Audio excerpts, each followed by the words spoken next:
On the evening of August 23rd, 1572, the eve of St. Bartholomew's Day, a group of Swiss mercenaries under the orders from Catherine de' Medici, mother to the Catholic King of France, Charles IX, stormed into the chambers of Protestant leader Gaspard de Coligny.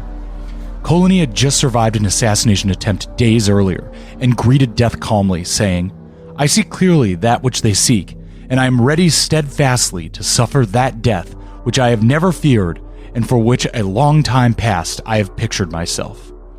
Coligny dismissed his retinue, who escaped over the roofs, and the Swiss mercs poured into his chambers. One of the Swiss would later remark they, quote, "never saw anyone less afraid in so great peril, nor die more steadfastly." Then a mercenary plunged his sword into Coligny's gut, and then again into his open mouth. The body was thrown from a window into the courtyard below for identification. According to contemporary French author Defoe later, quote, "as some children were in the act of throwing the body into the river, it was dragged out and placed upon the gibbet of Montfaucon, where it hung by the feet in chains of iron, and then they built a fire underneath, by which he was burned without being consumed. So that he was, so to speak, tortured with all the elements, since he was killed upon the earth, thrown into the water, placed upon the fire, and finally put to hang in the air." This was the beginning of the St. Bartholomew's Day massacre, a 3-day orgy of mob violence in Paris and the French countryside against the French Calvinists, known as the Huguenots. Royal officials and common citizens alike dragged Protestants, including women and children, from their house, chained streets so there would be no escape, piled bodies high in carts, and simply threw them into the River Seine. As many as 4,000 were killed in Paris and potentially many thousands more in the provinces. In the second half of the 16th century, the bomb set off by Luther continued to destabilize and disfigure the political landscape of the European continent. And the central conflict we saw in Germany last week plays out again in other major states. The tension between centralizing dynasties under newly powerful kings and resistant nexuses of local power, often organized around the Protestant faith, and now often not around Lutheranism, but the ascendant Calvinist strain of Protestantism. In France, it's the Valois versus the Huguenots. The Spanish Habsburgs will fight for control of the Protestant Netherlands. In Britain and Scandinavia, Protestantism will be the tool of the centralizing dynasty. The failure of the Pope and the Habsburgs to contain or roll back the tide of church reform meant that dynastic houses outside of the empire were able to direct this unleashed force of social change to their own advantage. By the end of the 16th century, the Protestant princes of the Holy Roman Empire were forging political alliances with Protestant kings and queens across Northern Europe to neutralize Catholic power on the continent, embodied by the Spanish and German Habsburgs. The long-term goal, according to Protestant propaganda, was the total reformation of Christendom and the advent of the kingdom of heaven on earth. That didn't happen, but it did create a system of ideologically and materially aligned diplomatic and religious alliance blocks that would bring a scale of violence to Europe that created a hell on earth instead.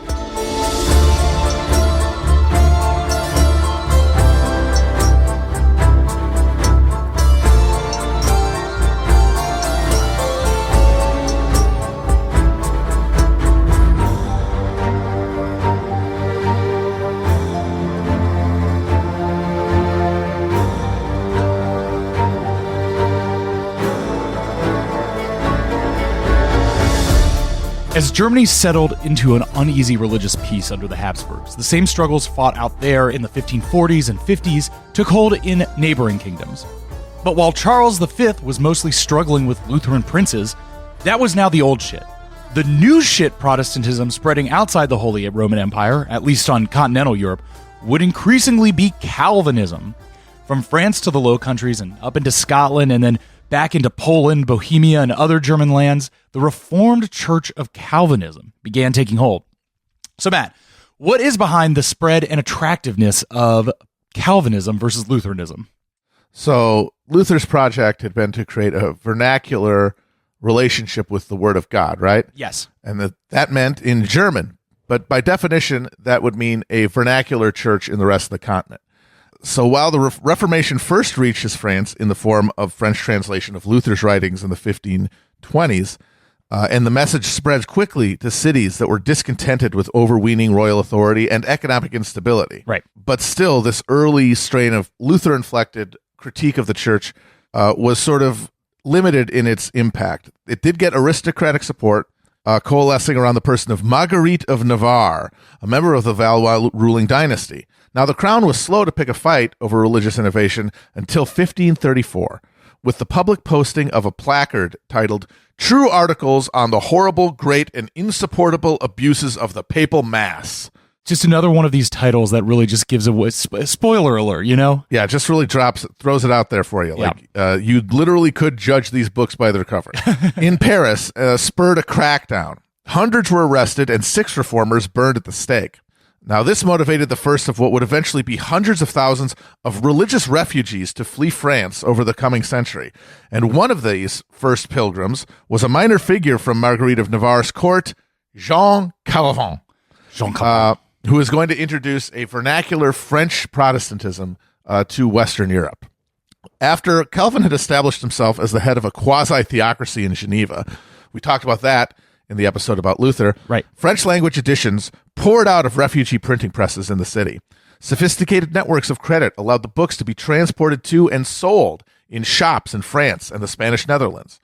Calvinist theology, which emphasized community church control and rejected the sacraments as unbiblical superstition, found an eager response in many French and Dutch cities. But the single most powerful Calvinist weapon in the war for souls was the Genevan Psalter.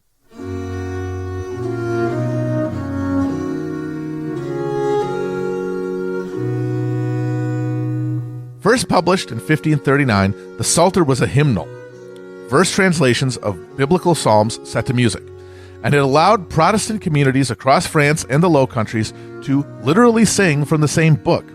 A music-based Protestant popular culture sprang up around the Psalter.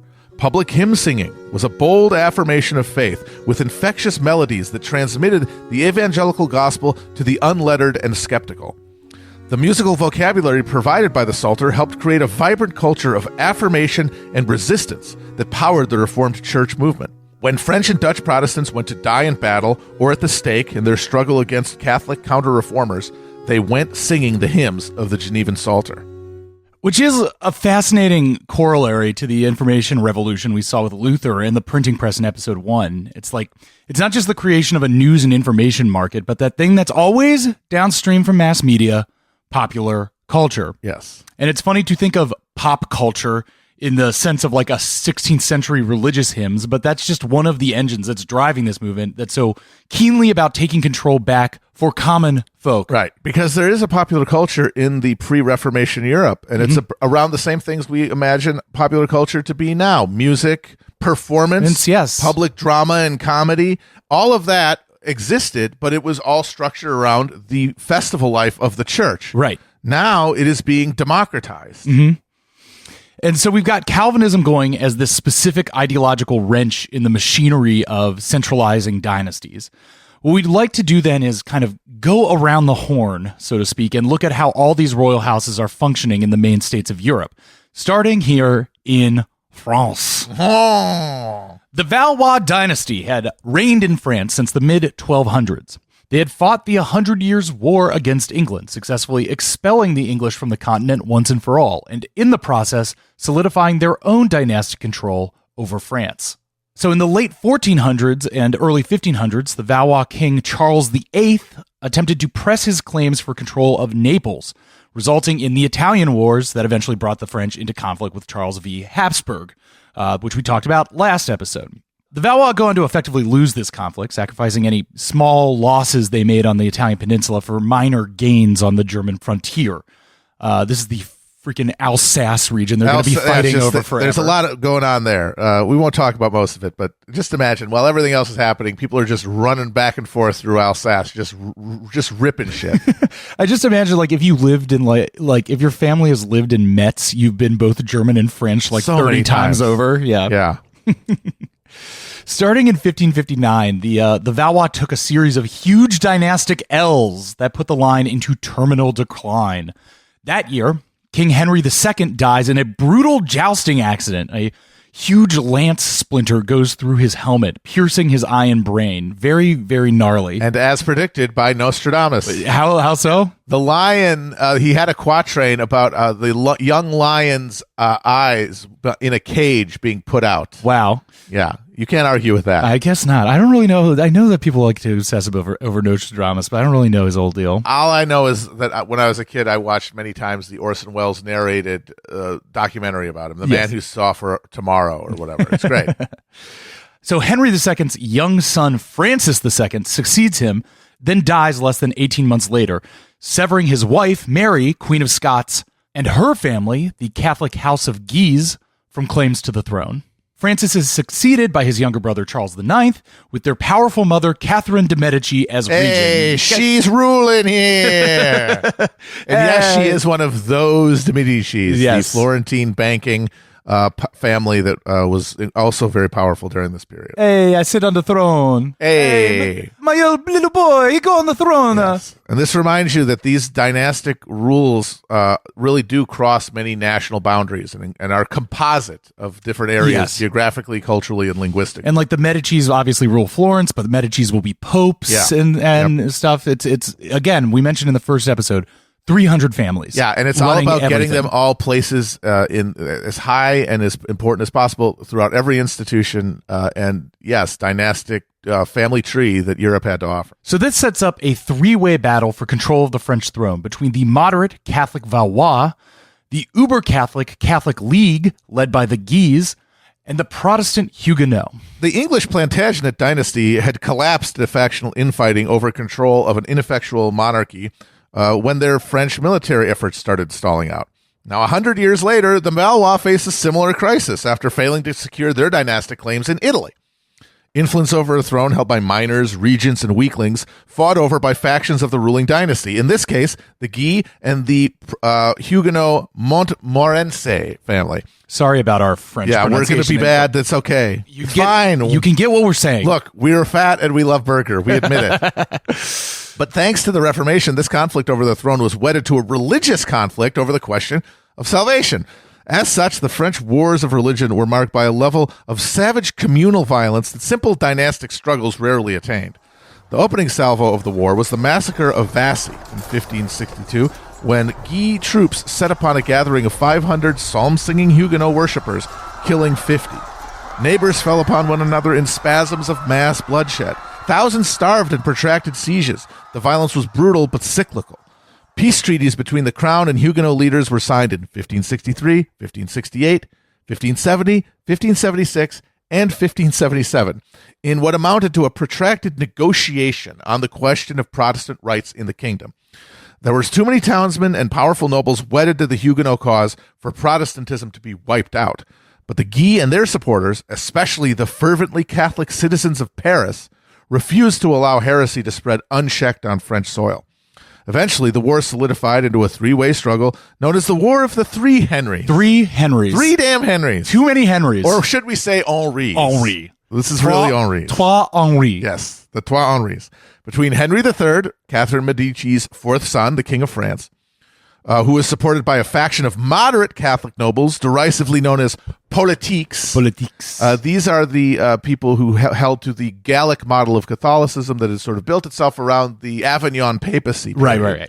That's basically said that the French were able to decide on their own what constituted the best interest of the Catholic Church and Christendom, and did not really have to submit themselves to Rome in any sense, which made them free to operate from a sense of realpolitik that other ruling dynasties felt basically forbidden to follow. I mean, this is the difference between the Charles V Habsburg, who is a defender of papal Catholicism. Exactly. And the French royal family, which, as we said earlier, allies with the frickin' godless infidel Turks to fight the Habsburgs.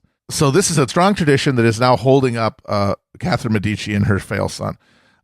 Then you've got Henry of Navarre, relative of the Marguerite we talked to, of the Bourbon dynasty, which is a cadet branch of the broader Valois dynasty, and champion of the Huguenots. And then we got Henry of Lorraine, the Duke of Guise, the uber-Catholic head of the Catholic League and close ally to Habsburg Spain. So Henry III tried in vain to triangulate between the Huguenot and the Protestant forces while also keeping his powerful and overbearing mother at arm's length. But he was one of your classic royal oafs who tend to spring up near the end of a dynastic cycle of power.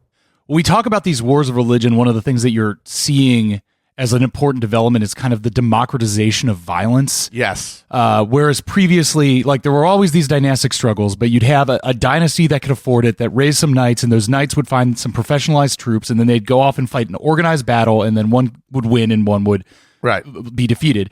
Whereas now you're seeing that this is not a war between two families that are fighting dynastic conflict. It is a war of people against people because of the religious element. And it is because there is now a motivation. Right. Because when the lords are fighting over territory or feudal rights, there are no souls at risk. Right. Everyone's a Christian. Everyone who dies will face their reward. Yes. But in this new environment where the question of saving your soul and your family's soul is one on you, it is no longer abstracted to an institution. Even if you're Catholic, you have to do it yourself because you're imagining your belief system literally being under attack by these people that the king refuses to stop. Yes. So it becomes your incumbent moral and religious duty to defend this position, which of course is tied to a dynastic struggle for power and rights, but it now is invested with a popular belief, centering and motivating horrifyingly violent action. And on top of that, you're welding not just the religious beliefs, but a growing sense of ideological organizations around these things are also like a national project. Like, will France be Protestant? Will France be Catholic? What type of Catholic? And how does that affect me as a Frenchman? And of course, both sides, the Protestant and the Catholic, conspire without knowing to keep it going this way and to keep engaging along this axis, because otherwise, in this period, which we're talking about, is one of deep social crisis, and is a crisis that's only going to accelerate over the years. As climate kicks in and other exogenous shocks start piling up. And that crisis was going to be expressed socially somehow. And the providential arrival of the Reformation allows it to be expressed communally against a religious other rather than collectively experienced by a exploited peasantry or even townspeople, the burghers, as a oppression by a class enemy from above. Right. A ruling elite conspiring to deny us rights, and that possibility, expressed briefly in the German Peasants' Revolt of 1525, is effectively extinguished at that point. Right. And now all of this energy is going to be kind of fruitlessly directed in this communal violence against those poor psalter singers. Yep.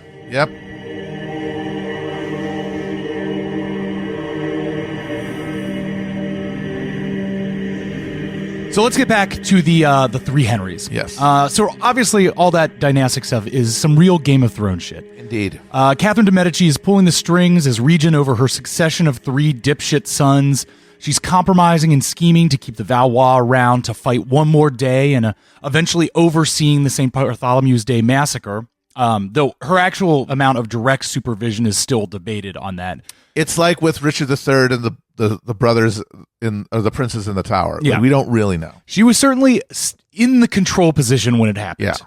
Whether or not she actually said "do it." Yeah, exactly. In the Palpatine voice. When did she know? Did she order? When did she say execute Order 66? Yes, exactly. As the Catholic League took control of Paris in 1588, at the height of their power during the Henry War, Henry III, breaking free of his mother's influence, summoned Henry of Guise to his chambers and had him assassinated by the king's personal guard. Catherine is shocked by her son's move, and she dies shortly after, telling her son that his recklessness will be his ruin. 8 months later, Henry III and Henry of Navarre had allied to overthrow the Catholic League. On the eve of their planned assault to retake Paris, a fanatical Dominican friar was able to con his way into Henry III's presence with the promise of important information. There, the friar fatally stabbed Henry III in revenge for his assassination of Henry de Guise. Boom. Henry Valois commands his men to follow Henry Navarre, and soon the Bourbons control France. So, you got to rush through this stuff. We're still trying to get to the 30 Years' War down the line, but that's basically like a whole season of CW's reign in a paragraph. A lot of interesting stuff in France in this era. Don't really have time to get into it. I mean, Can't even really talk about Catherine de Medici's famous flying squadron of young lady courtesan sex spies. Yeah, too bad. Certainly interesting. Maybe somebody should make a show about that or something. Seriously. But Matt, maybe you can tell us a bit about the material analysis of the French Wars of Religion. So these wars are an interdynastic struggle for control of a growing state apparatus. We have an economic battle between urban and land-based regimes of power. We got a geographical contest between the South, where old Roman-based trade networks had survived the collapse of the empire, and the North, where a more complete and catastrophic fall of Rome had led to the rise of an overweening military aristocracy. And they ended not with an overwhelming triumph by one side over the other, but by a general sigh of exhaustion. Mm-hmm. The Protestant Henry of Navarre converted to Catholicism for a second time, and with the Valois line extinguished, was able to gain the support of not only the Huguenot nobility, but the majority of moderate Catholics as well. The peace was sealed by Henry's pronouncement of the Edict of Nantes in 1598. The Edict of Nantes. We'll put that. Remember, air horns for every one of these. For anything. Edict of Nantes is a big one. Yeah. This is a big boy. In 1598, which gave Protestant communities broad freedom to worship within an otherwise wholly Catholic France. Religious fanaticism had proved a potent weapon for the Catholic League. It motivated people to take up arms and slaughter their neighbors, and gave strength to the pious population of Paris during its long and deadly siege. Parisians ate dog and rat meat while listening to sermons that, according to one observer, said that it is better to kill one's own children if you didn't have anything to feed them with than to receive a heretic king. Heavy, intense stuff. But in the long run, the League's intransigence proved to be its undoing. Killing Henry III had only led to the crowning of an ex-Protestant king, in large part because the League's choice of king, who they offered the crown to, and whose troops helped defend Paris during the siege, was Philip II of Spain. No amount of appealing to religious piety could persuade the center of gravity of the French nobility to surrender France to the control of their greatest continental rival. So then, Philip II of Spain was born in May 1527. He was the son of Charles V Habsburg and his cousin, Isabella of Portugal. Philip was raised almost entirely in Spain, and for as much as his father had been an itinerant emperor, Philip would be a very Spanish king, the personification of the Spanish side of the Habsburg lineage. He was a serious and studious boy, and by age 16 in 1543, he was acting as regent of the Spanish kingdoms, administering territory from Milan to Peru. Though presiding over a Spanish golden age in art, culture, and theoretical global influence, Philip's Spanish kingdom was rife with financial difficulties and internal tensions, stemming from several devolved regional noble courts contained within the single Spanish polity. So Philip ruled a globe-spanning imperial machine, the monumental wealth of which paradoxically weakened the heart of the empire. Silver from the slave mines of the New World flowed in to China in exchange for spices, then back into Europe. Bankers in the northern Italian city of Genoa provided Philip with the crucial loans needed to fuel his war machine, a war machine staffed by mercenaries from across the empire. But all that wealth served to hollow out the Spanish economy. The huge influx of silver helped trigger a price revolution in Europe. The economy moved from barter to monetary transactions with a constant upward inflation defining the entire century. In less developed parts of Europe, like Spain itself, this monetized economy left many peasants deeply indebted to pay for the possessions of life. The nobility of Spain dealt with the resulting stagnation in agricultural production by reimposing feudal obligations through the mechanism of taxation. The process of urbanization that powered so much of the growth around Europe was interrupted, as those who could leave the land sought their fortunes in the army or the colonies, rather than in the gilded but gloomy cities of Spain. This dynamic of an imperial periphery working frantically to extract wealth, borrow money, and wage war on behalf of a steadily weakening center would drive Philip II to ever more extreme attempts to stave off financial collapse by enforcing Habsburg dominance on the continent. So the monetary stuff is always a little hard for me to wrap my head around, just because. Me too. It's not a strength. Yeah, economics. Don't hurt me. Yes, it isn't seen. But I guess the clearest way that I can think about it is that they're just not developing any business or industry in any sense they're that we would see. They're not doing the internal investment. They're literally just pulling money out of the ground. The money is pouring through Spain. Yeah, it's building a military infrastructure, and it's building banking empires that are intercontinental in scope. Yes. They're not particular Spanish possessions like the industries in the cities of Europe are.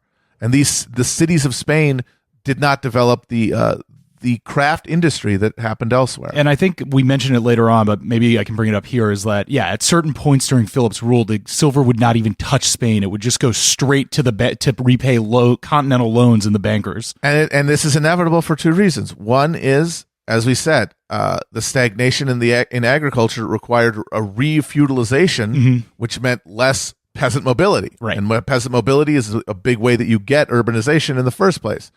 And the people, and the second part is that even the people who can move are much more incentivized to go try their hand in the New World, right, or in the mercenary army, than to go and scratch it out in a economically stagnant city in Spain. Yeah, because when you're just one of a few hundred Spanish guys in the New World, there's a lot more social mobility.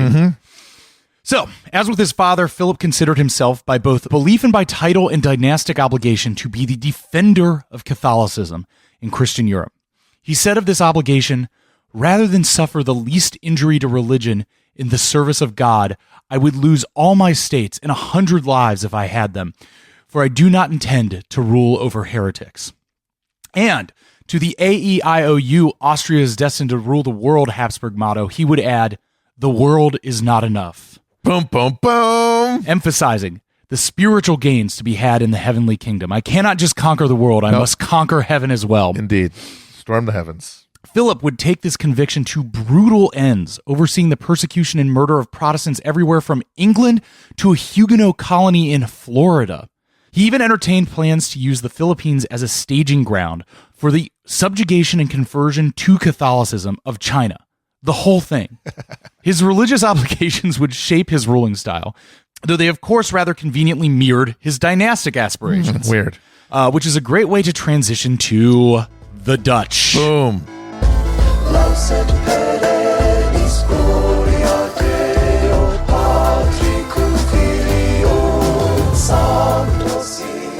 Because by the late 16th century, the Dutch counties of the Low Countries, and here's where Belgium and the Netherlands start becoming two different things, which always kind of struck me as overly complicated and unnecessary. One Benelux, please. Blame the 12 Years' Truce. Yes. The Dutch counties had started going heavily Calvinist, which tracks, as we've been laying out, since the Low Countries had developed more urban, more trade and industry-centered social structures going back generations. So the Low Countries were the most urbanized part of a rapidly urbanizing continent. Now, this had been true since the activist reign of the Dukes of Burgundy, who ruled there before the lands were absorbed into the Habsburg dominions after the death of Charles the Bold. The Dukes had invested heavily in the culture of conspicuous consumption that marked soft power during the rise of the Renaissance dynasties. That consumption required bringing together skilled laborers to produce opulent clothing, furniture, luxury foodstuffs, mechanical curiosities, all that the grasping noble houses purchased in a frenzied arms race of opulence, with a sumptuous court as crucial to securing legitimacy and dynastic advancement as battlefield victories were. This trend only accelerated when a Burgundian-born Habsburg became King of Spain and Holy Roman Emperor. By the mid-16th century, Flemish and French-speaking urban artisans produced enough export goods, chiefly among them finely turned textiles made from imported English wool, that the Dutch cities were able to feed themselves with bulk grain purchased from the vast feudal estates of Eastern Europe and shipped west across the Baltic. They can use all their farmland to just grow tulips. Exactly. That meant that the Low Countries weren't dependent on the produce of local agricultural land, which could instead be put to growing necessary ingredients for trade goods. This cycle of intensifying urbanization and specialization created the most advanced, literate commercial culture in Europe, which very quickly assimilated Calvinist theological abstractions into the greater project of a burgeoning class consciousness and political mobilization. I should add here that not just the opulence of the courts, but the geographic positioning. The Low Countries are one of the key entrepôts for trade into Europe. They hold a key position in the riverine networks that connect all of internal Europe to one another. Right. The prosperous burghers of the Low Countries, which we call them, right, because they're very, very low. This is the swamp Germans we're talking about. Right, exactly. They have to have all those dikes to keep the water out. Right, and they're able to just move stuff throughout Europe like blood through capillaries. So these prosperous burghers increasingly saw Spanish rule, with its stiff adherence to Catholic orthodoxy, bureaucratic meddling in provincial affairs, and heavy tax burden, as an increasingly burdensome hindrance to the development of Dutch capital, and therefore, of course, the salvation of Dutch souls. Tensions rose for years between the Spanish provincial authorities and Dutch city leaders.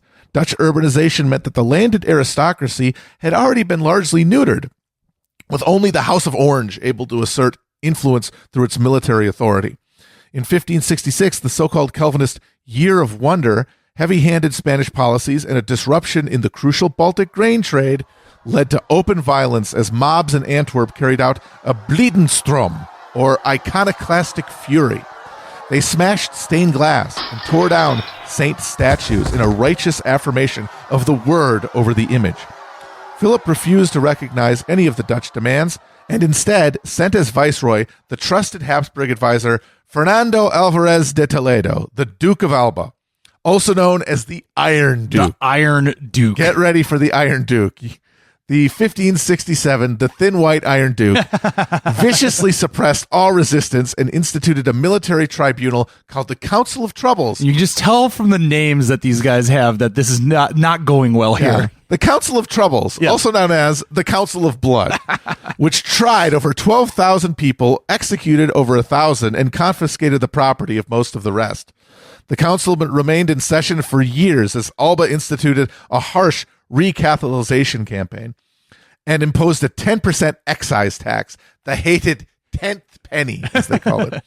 Stuff like this, plus Alba's just plain poor sportsmanship, he erected a statue in Antwerp made of melted Dutch cannons that depicted himself trampling the citizens of Antwerp with his horse.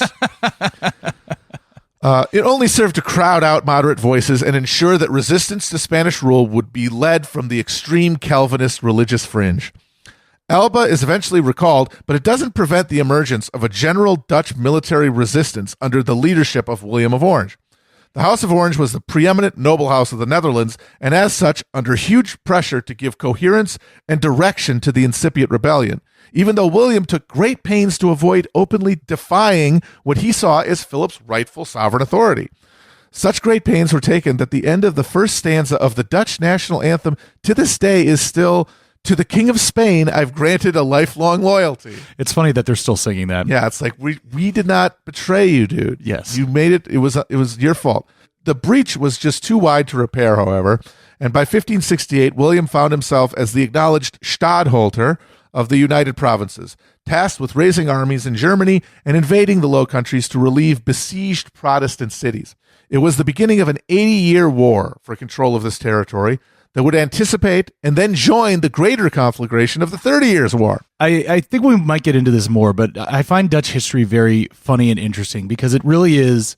I like to think of it as like the greatest and most consequential like homeowners association battle of all time, because it really, like, as this goes on, it'll keep coming up. It's like these urban burghers, urban burghers, the urban burghers, urban fervor, keep hold so much of the concentration of wealth and power there and become like globe-spanningly important, but they're constantly basically trying to find a king for themselves. They're trying to create some sort of legitimacy institutions that they can't do because they're all a bunch of capitalists. And this is what this whole story is about, and it's seen in microcosm in Dutch, is they have the new system all geared up and ready to go. They don't have a social network, a social reality that can contain it. Yes, and that's what the England, spoiler alert, ends up finally providing. Yes, the cap on top. And that's where we're going with this whole thing. We're going eventually to England. Spoiler alert.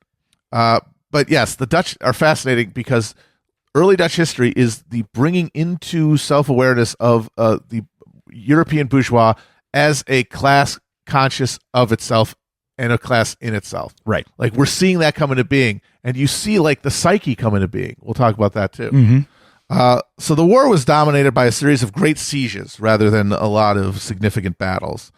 The fearsome Spanish, because remember, it's too expensive now to keep armies in the field to do anything other than protect your incredibly expensive fortifications. Right. So it's a series of sieges, one side or the other, of strategic cities in all the riverine crucial nexuses in this swampy land.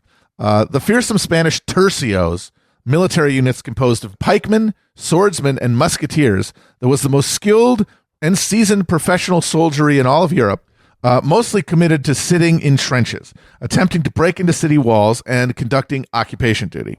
Now, the vibrant Dutch trade network helped pay for the creation of a military machine far out of proportion to the Low Countries' population of little over 1 million.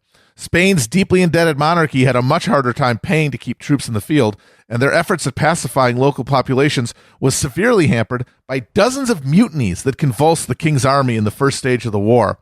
Unpaid troops ransacked cities and helped spread the black legend of Spanish cruelty that became a key theme in Protestant propaganda images and pamphlets in the years to come. And we will see this going forward more and more, the cycle of raising an army of mercenaries, running out of money to pay them, and then the mercenaries just going wild and causing more problems. Yep. So Spain, theoretically powerful, is consistently going bankrupt and struggling to maintain control over more heavily Calvinist northern provinces. By 1581, the Dutch rebels had officially rejected the rule of Philip II and start casting around to import another king. They invite the Duke of Anjou, French King Henry III's little brother. And this doesn't work out, so then they invite Elizabeth of England, but she declines, eventually leading to the States General to organize a self-governing republican body under the leadership of Maurice of Orange, William of Orange's son. That's after William is assassinated. Oh. Catholics, yes. They really do love assassinating people during this period. Yeah, it seems very unchristian, you know? It's actually pretty fascinating because you've got this war between the established authority of the Catholic Church and these upstart religious punks. And yet it is the Catholic Church that most thoroughly creates a volume of theology saying it's okay to kill your rulers if they're unjust. Again, just keep adding footnotes to the Bible, you know? Yeah. By 1609, Maurice had pushed the Spanish out of what was essentially the modern-day borders of the Netherlands and contained them in Belgium. And so, an independent Dutch Republic of the United Provinces was born. Both sides, exhausted from fighting, the Spanish and the Dutch sign a 12 years truce in 1609, and both go back to planning, rearming, rebuilding defenses, and seeing what comes next. So attempting to put down the Dutch rebellion was a massive drain on Spanish resources. But for the Dutch rebels, the necessity of fighting a war against a massive enemy from a distinct numerical disadvantage actually stimulated financial, technological, and military innovation. Mm-hmm. Dutch drill manuals filled European bookstalls as the rebels codified what they had learned fighting the Spanish into a revolutionary new set of military doctrines. The most important Dutch innovations of the era weren't directly military, although it was created to help the war effort. The Dutch East India Company, chartered in 1602 to facilitate the international trade networks that sustained the war, became the world's first publicly traded corporation. The company, supported by the Dutch military state and in the face of Spanish blockade attempts, secured the funding to build the ships, establish the colonial outposts, and procure the Indonesian coffee, South African wine, South Asian sugar, and East Asian spices that powered the Dutch trading economy. The war effort built instruments like the Joint Stock Company to facilitate the concentration of capital necessary to go toe-to-toe with the Spanish. In so doing, the de facto independent Northern United Provinces of the Netherlands built the most commercialized social and economic order in Europe.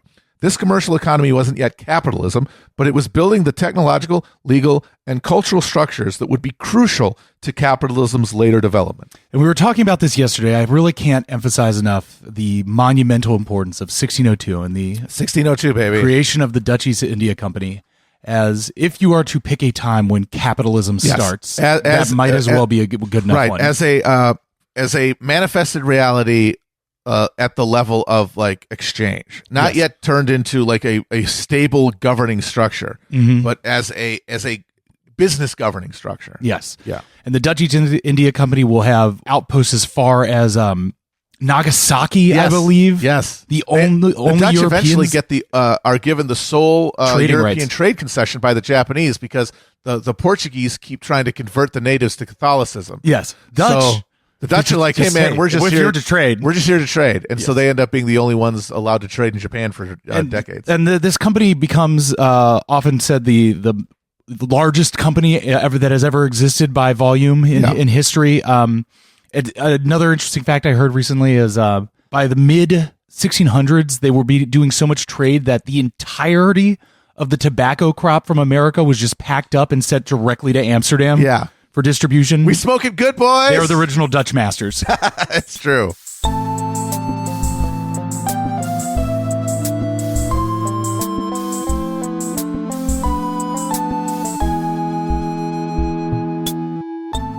So then it's time to wrap an entire new entity into the mix, The English. Philip II was briefly the King of England and Spain through marriage to Bloody Mary Tudor in the 1550s. Through their Catholic union, they attempted a violent reversal of the English Reformation, and more on that in a second. But Mary dies in 1558 without children, and Philip loses the crown to the Protestant Elizabeth I. Spanish-English relations remain stable until the 1580s, when Elizabeth begins actively aiding the Dutch rebels, sending material support to the Dutch and engaging in open piracy against the Spanish in the English Channel. This leads Philip to create the infamous Spanish Armada. This absolute boondoggle saw Philip sending 130 ships and over 25,000 men from Lisbon, with the idea of linking with an army of 30,000 in the Spanish Netherlands to invade England and restore a Catholic monarchy there. However, while attempting to link up with the invasion force in Calais, the English sent several fire ships. These are ships rigged with pitch, tar, gunpowder, and other explosives used as floating bombs into the Armada. The Spanish ships spooked and fled, and were later repulsed by a small but more maneuverable English fleet at the Battle of Gravelines.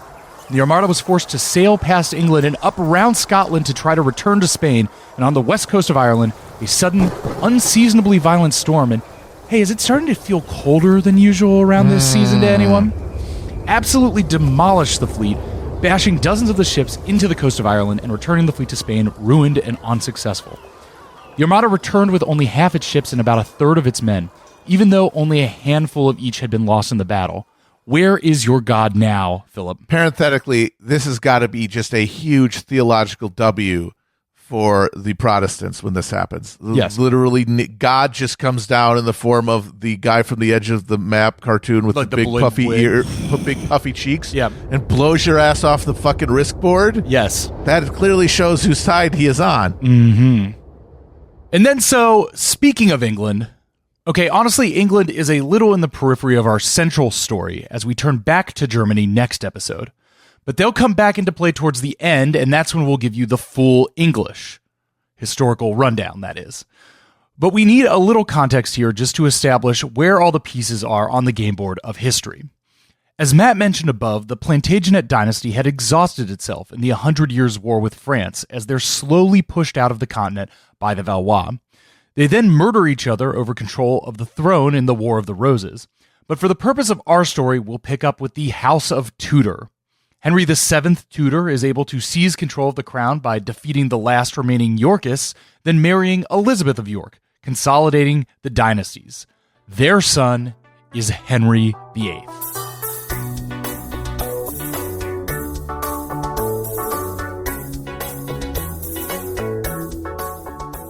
Henry VIII, of course, gives us the English Reformation.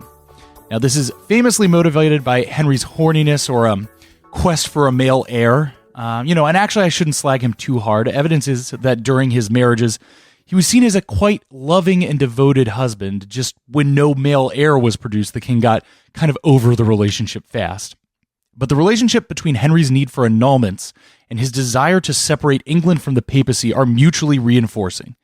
And like the German princes, in England, the Reformation ends up being a tool of dynastic consolidation as much as spiritual reform.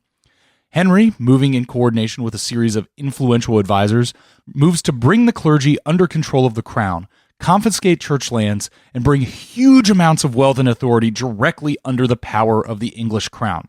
So, Matt, what's up with the Tudors in the 16th century?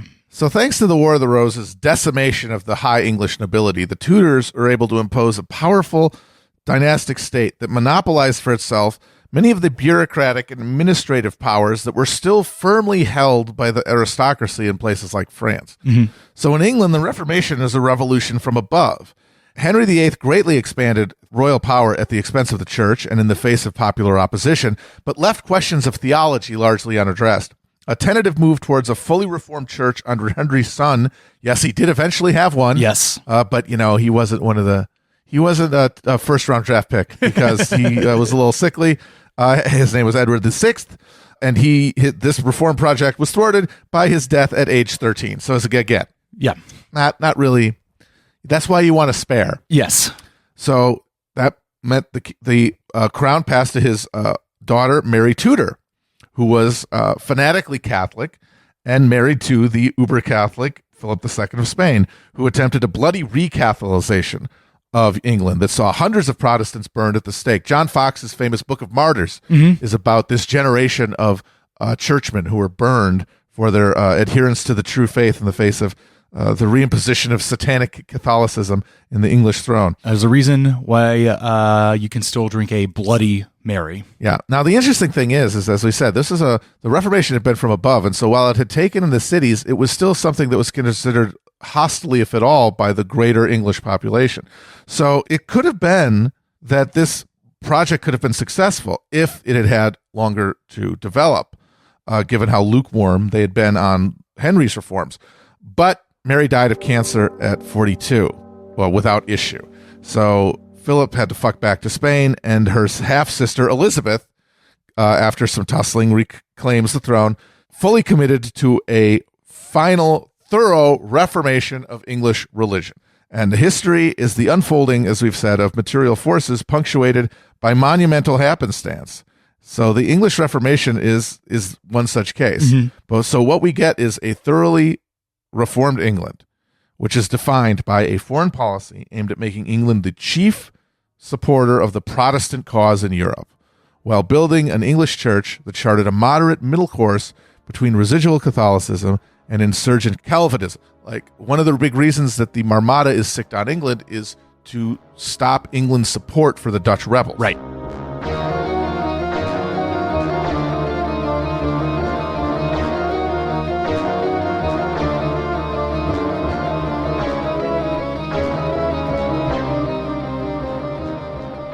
Now, Elizabeth, head of the Anglican Church, asserted her right to appoint bishops. The city-dwelling Calvinists, derisively called Puritans, demanded a fully reformed church in the Geneva tradition, but Elizabeth neutralized resistance by lavishly supporting the Protestant cause on the continent while stoking anti-Catholic hysteria at home. Now, there were many recusant Catholics, especially in the nobility, and fear of Catholic invasion and subversion kept Anglicans and Puritans in uneasy alliance. John Calvin had emphasized predestination so that people would accept their powerlessness before God and bask in his divine grace. The inner peace brought by such contemplations would give believers the strength and will to bring heaven to earth.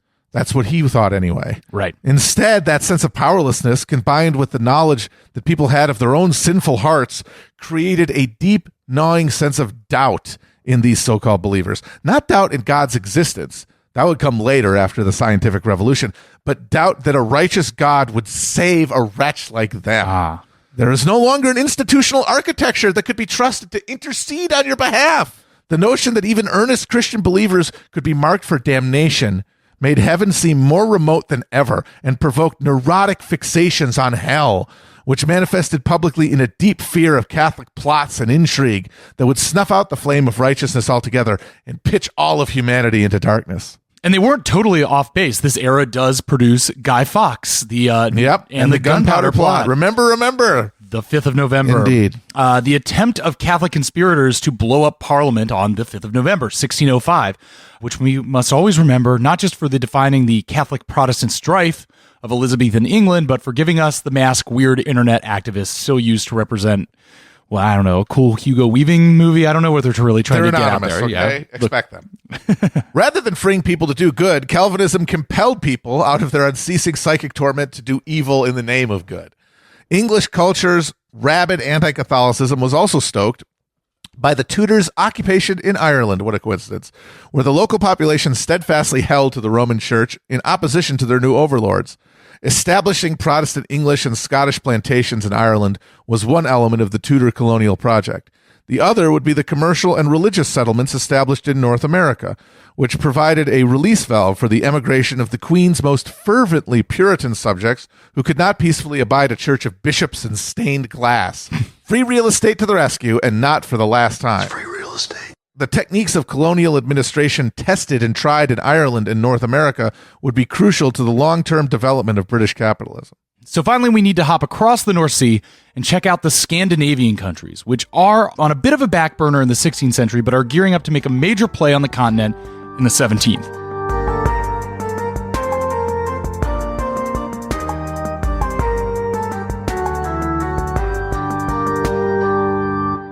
The 1500s were a period of disillusion and reestablishment in the Scandinavians, as the previous Kalmar Union between Denmark, Norway, and Sweden was broken up, and Gustav Vasa of Sweden was able to assert independence in 1523. This left the Union of Denmark-Norway and then a rising Swedish Baltic Empire, eventually including modern Finland and parts of Estonia, Latvia, and Lithuania in its realm. Vasa also leads a reformation in Sweden that mostly stems from prolonged arguments over appointments with the Pope. And really, I found this very funny that, it's like Sweden is just so far from Rome that it's just hard to communicate there, and papal influence wanes with the new king's religious prerogative grows. Exactly. I mean, you're going to have to wing it while you wait to get the letter back. Yeah, exactly.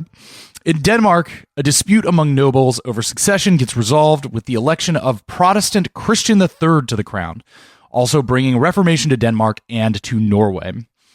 Breezing through this here, but the point is we have two developing Protestant commercial empires competing up in Scandinavia. Anything you want to add to this, Matt? So we got to remember the Baltic trade in grain, timber, and what are called naval stores, the plant derivatives like tar and turpentine necessary for shipbuilding, fueled the rise of commercial or urban culture in Western Europe, right? Mm-hmm. But it also built massive dynastic power in Scandinavia. Now, most of the farming and logging that created these products, the beginning, raw materials, yeah, the actual production of it occurred in the Polish-Lithuanian Commonwealth and in the lands of the Rus, on huge estates where refeudalized serfs produced massive grain surpluses, or rather, never really defeudalized serfs. Yeah, it's like the further east you go, the more a process of deserfification had been arrested and reversed over the last 100 years. And as a result, they were able to create these huge surpluses, chop down all these trees, make all these barrels of turpentine. And they were able to make big fortunes that, just accrued to their noble houses there, but in the feudal tradition. Mm-hmm. But the sea trading route along the Baltic to the Low Countries and the British Isles were taxable by whatever power controlled crucial choke points along the way. Right.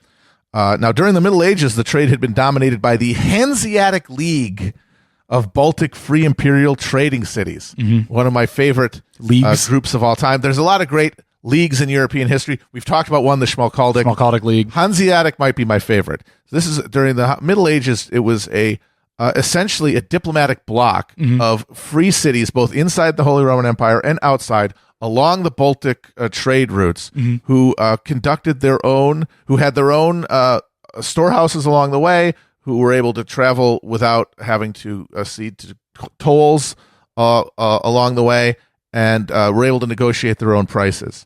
And they even were able to conduct wars. There were several wars fought between Denmark and the Hanseatic League, where the Hansa hired their own mercenary army, like the Carthaginians. Right. And their power by now, though, has started to decline. And since that Hansa decline was met by the renewed power of the Danish and freshly independent Swedish monarchies, who are now able to lay claim to these lucrative shipping tolls and this network. Sweden, in particular, developed itself into a power capable not only of profiting from taxation of these trade routes, but also by projecting military force into the Eastern Baltic territory. Yes. Now, this leads to a cycle of conflict between Sweden, Denmark, Russia, and the Polish-Lithuanians that would only be interrupted by Sweden's intervention in the 30 Years' War. So we'll wrap up this episode by returning to Philip II of Spain, who died in September 1598 at 71 years old. Through his union with Portugal in 1580, he had commanded an unimaginably vast empire, including Naples and Flanders, Spanish America from northern Mexico to southern Chile, Portuguese Brazil, colonial outposts around the coasts of Africa, Persia, India, Indonesia, the Spanish colonies in the Philippines. At one point, Nagasaki in Japan was under control of Philip II before they kick out the Portuguese for the Dutch. And yet, by the end of his reign, Spain was in decline. Not terminal yet, but the peak had been reached. The Netherlands had slipped out of Spanish rule, and Philip's decades-long designs to re-Catholicize England had come to nothing. Fighting the Ottomans in the Mediterranean, though mostly successful, had been another enormous drain in resources. By the 17th century, taxes coming into Spain passed directly onto the creditors without even stopping in the royal treasury. I mentioned that up top. And though Philip promoted domestic intellectual and artistic pursuits, his fierce pro-Catholic censorship of foreign materials had led to a Spanish elite so devoid of intellectual rigor and curiosity. One ambassador said, Spanish nobles spoke in the manner of blind men describing colors. Oh, burn. That's a horrible burn.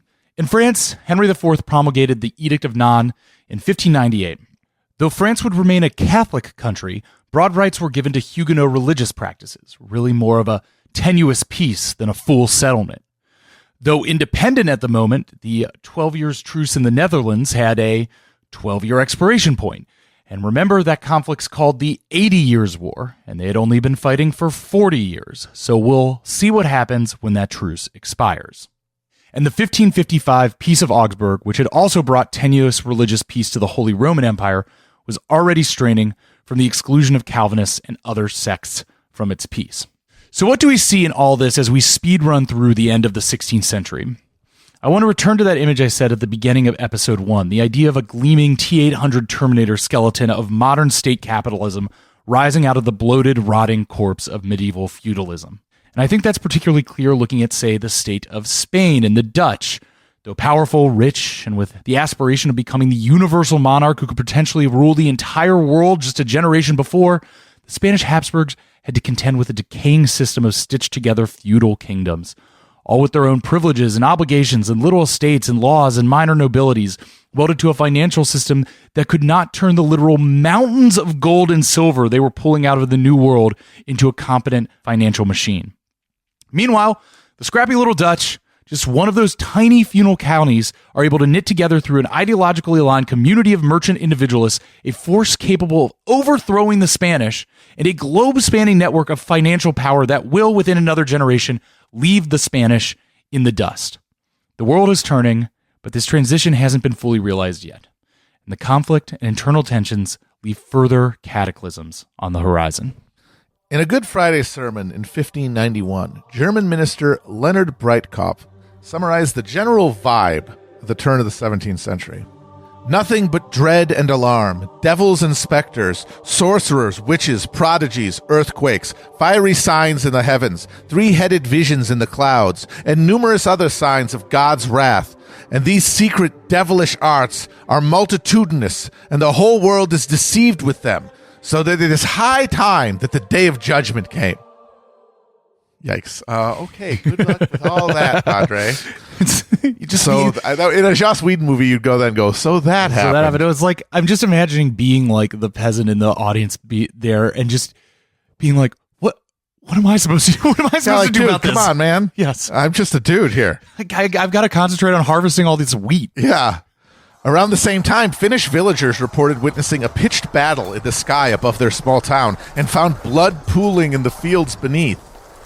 In 1587, along the Scandinavian coast, herring covered in sigils and writings prophesizing the end of days were pulled from the ocean.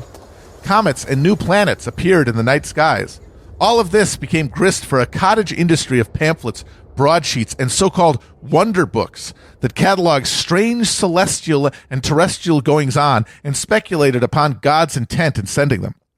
The answer invariably arrived at, the Lord's judgment is at hand. Now, it's easy to see why so many Europeans were primed to believe that the world was ending after 50 years of social volatility, exemplified most vividly in cycles of mass bloodshed, from the confessional massacres of the French Wars of Religion and Dutch Revolt to the seemingly endless conflict with the Ottoman Turks in the Balkans and Mediterranean. The uneasy truce that prevailed across the continent by the 1590s was tissue thin.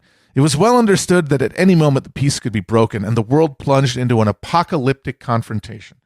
The push into the abyss when it came would not be from the will of man or God, but nature, in the form of a dramatic drop in worldwide temperature that began in the 1590s but rapidly accelerated in the early decades of the 1600s. In 1609, the astrologer Siegfried Forsius came closer than any other contemporary observer to pinpointing the real meaning behind the era's celestial anomalies, when he theorized that the sun's rays were losing their warmth.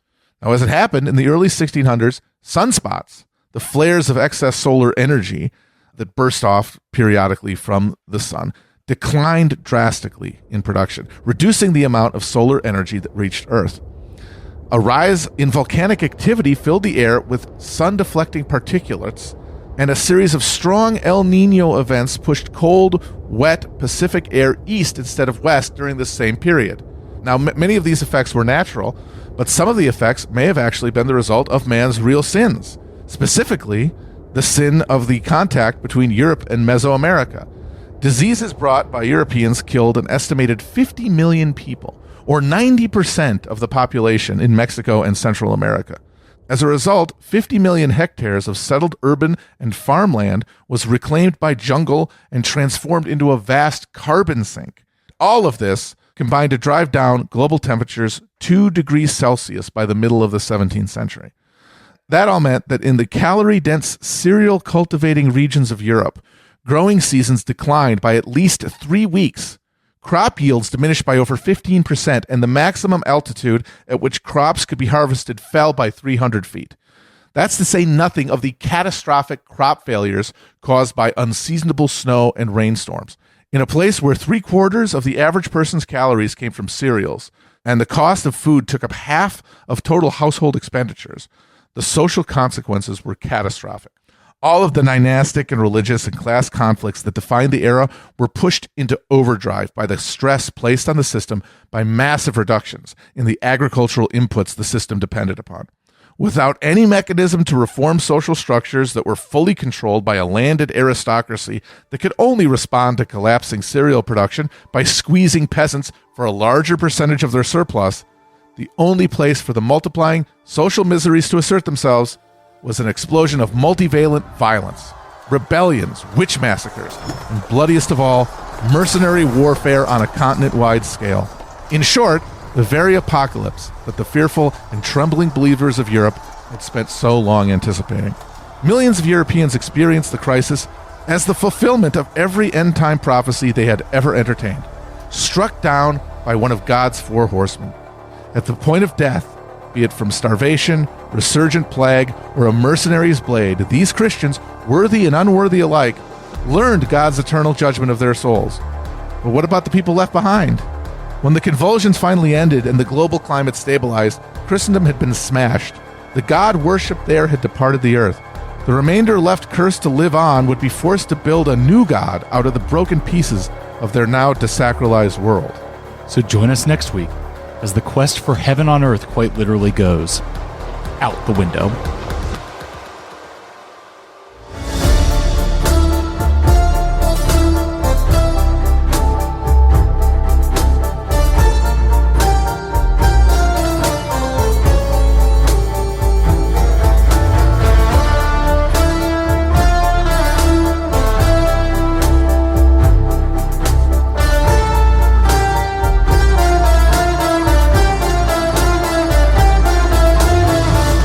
Hell on Earth is written by Matt Christman and Chris Wade. It's produced by me, Chris Wade, with editing from our co-producer Nick Quaz. Show art and animation is from the great Ben Clarkson, and you can find a supplemental interactive atlas for the series by John White over at hellonearth.chapotraphouse.com. Our theme music is by Nick Diamonds, with additional music by John Ahrens, Alessandro Takeshi, Justin K. Comer, Stale Cooper, and of course, the great Varelli. Join us next week when all these threads finally come together and 30 years of war tumble out of a tower in Prague.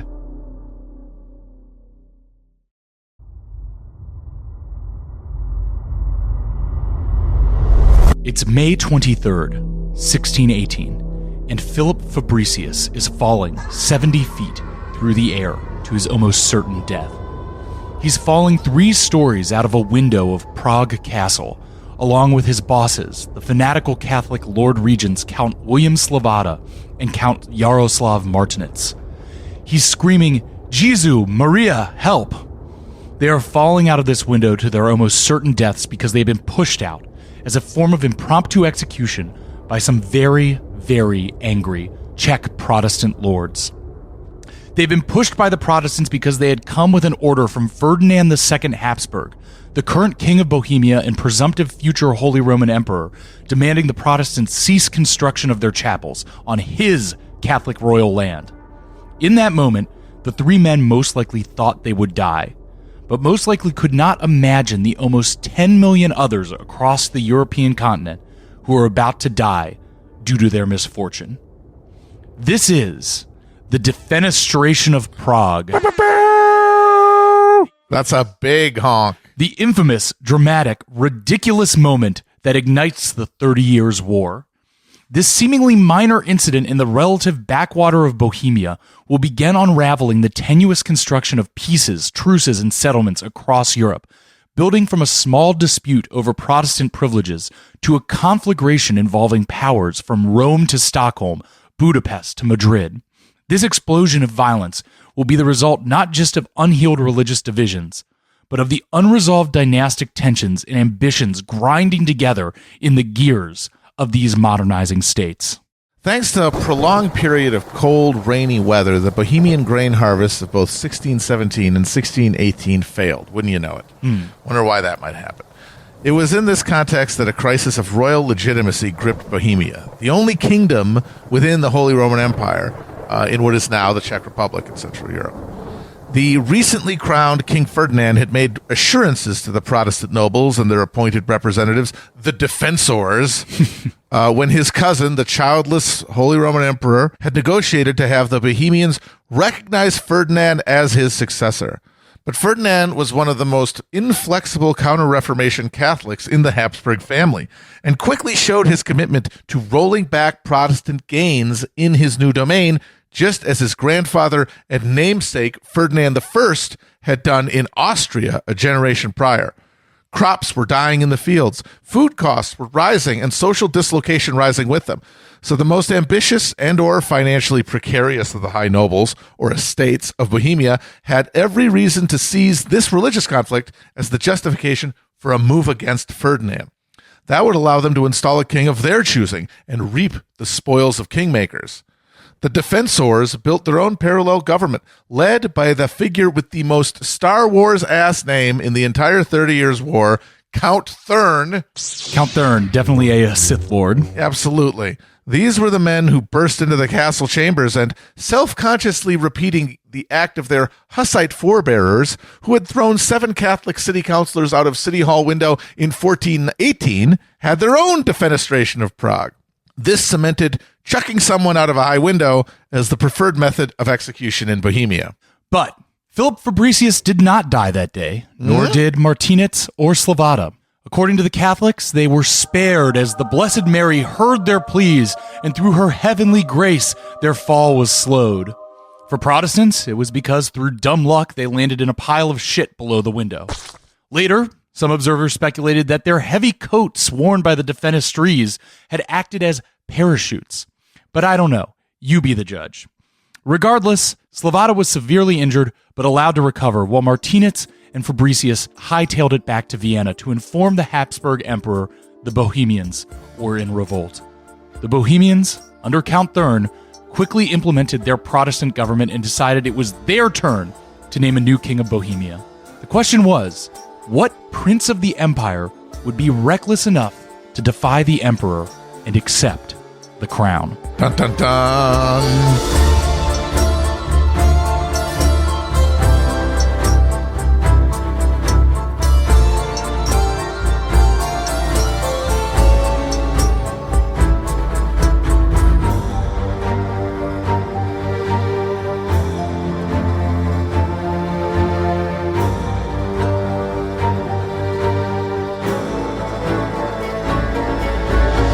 Frederick V of the Palatinate was born in August 1596.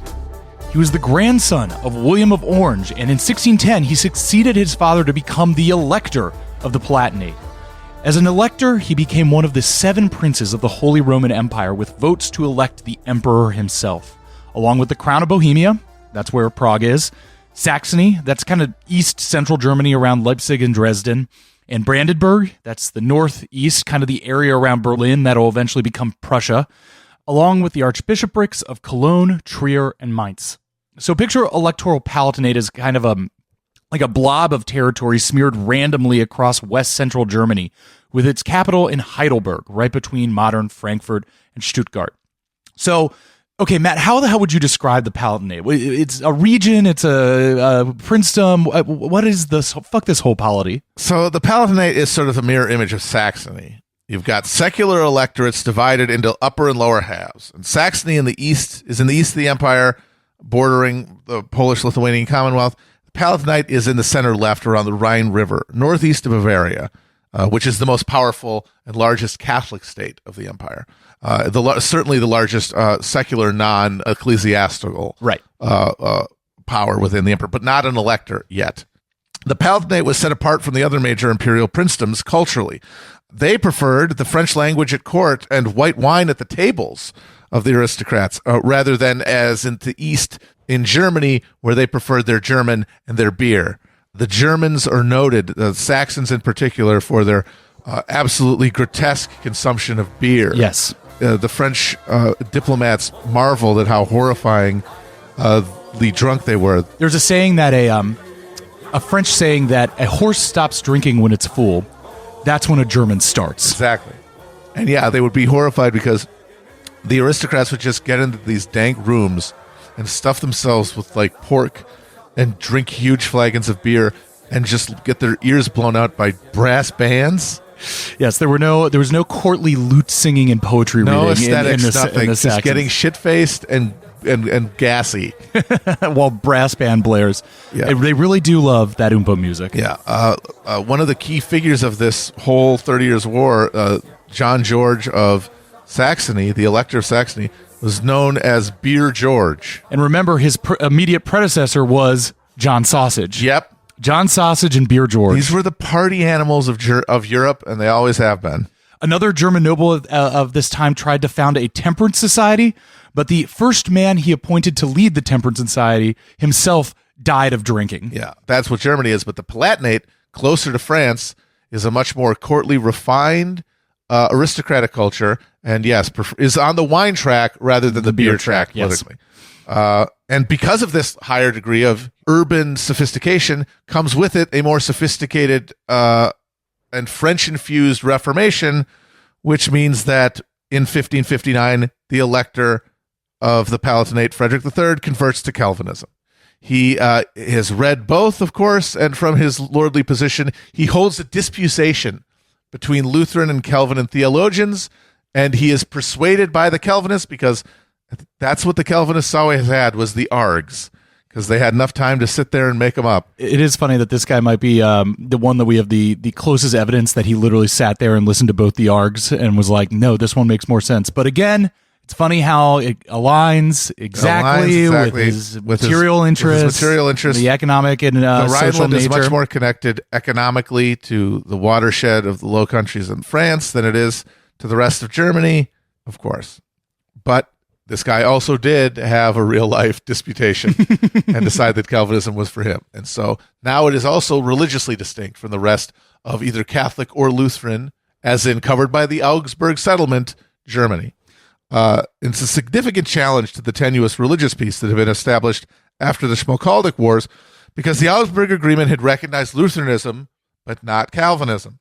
The Palatine electors were technically outside the legal framework of the empire that had proved largely capable of channeling conflict between Lutheran and Catholic princes through the institutions of the imperial courts, administrative circles, and legislative diets.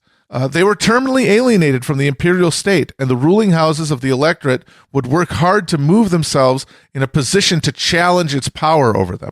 So then it's also important to remember that it was the crown of Bohemia that held the electoral vote. It's a position, not a person. And now the crown was vacant, and it was an elected position, and the Protestant princes were in control of Bohemia. And the electors of Saxony, Brandenburg, and Palatinate were also Protestant. So suddenly here was a window, a possibility of engineering a Protestant majority of electors against the domination of the Catholic Habsburgs.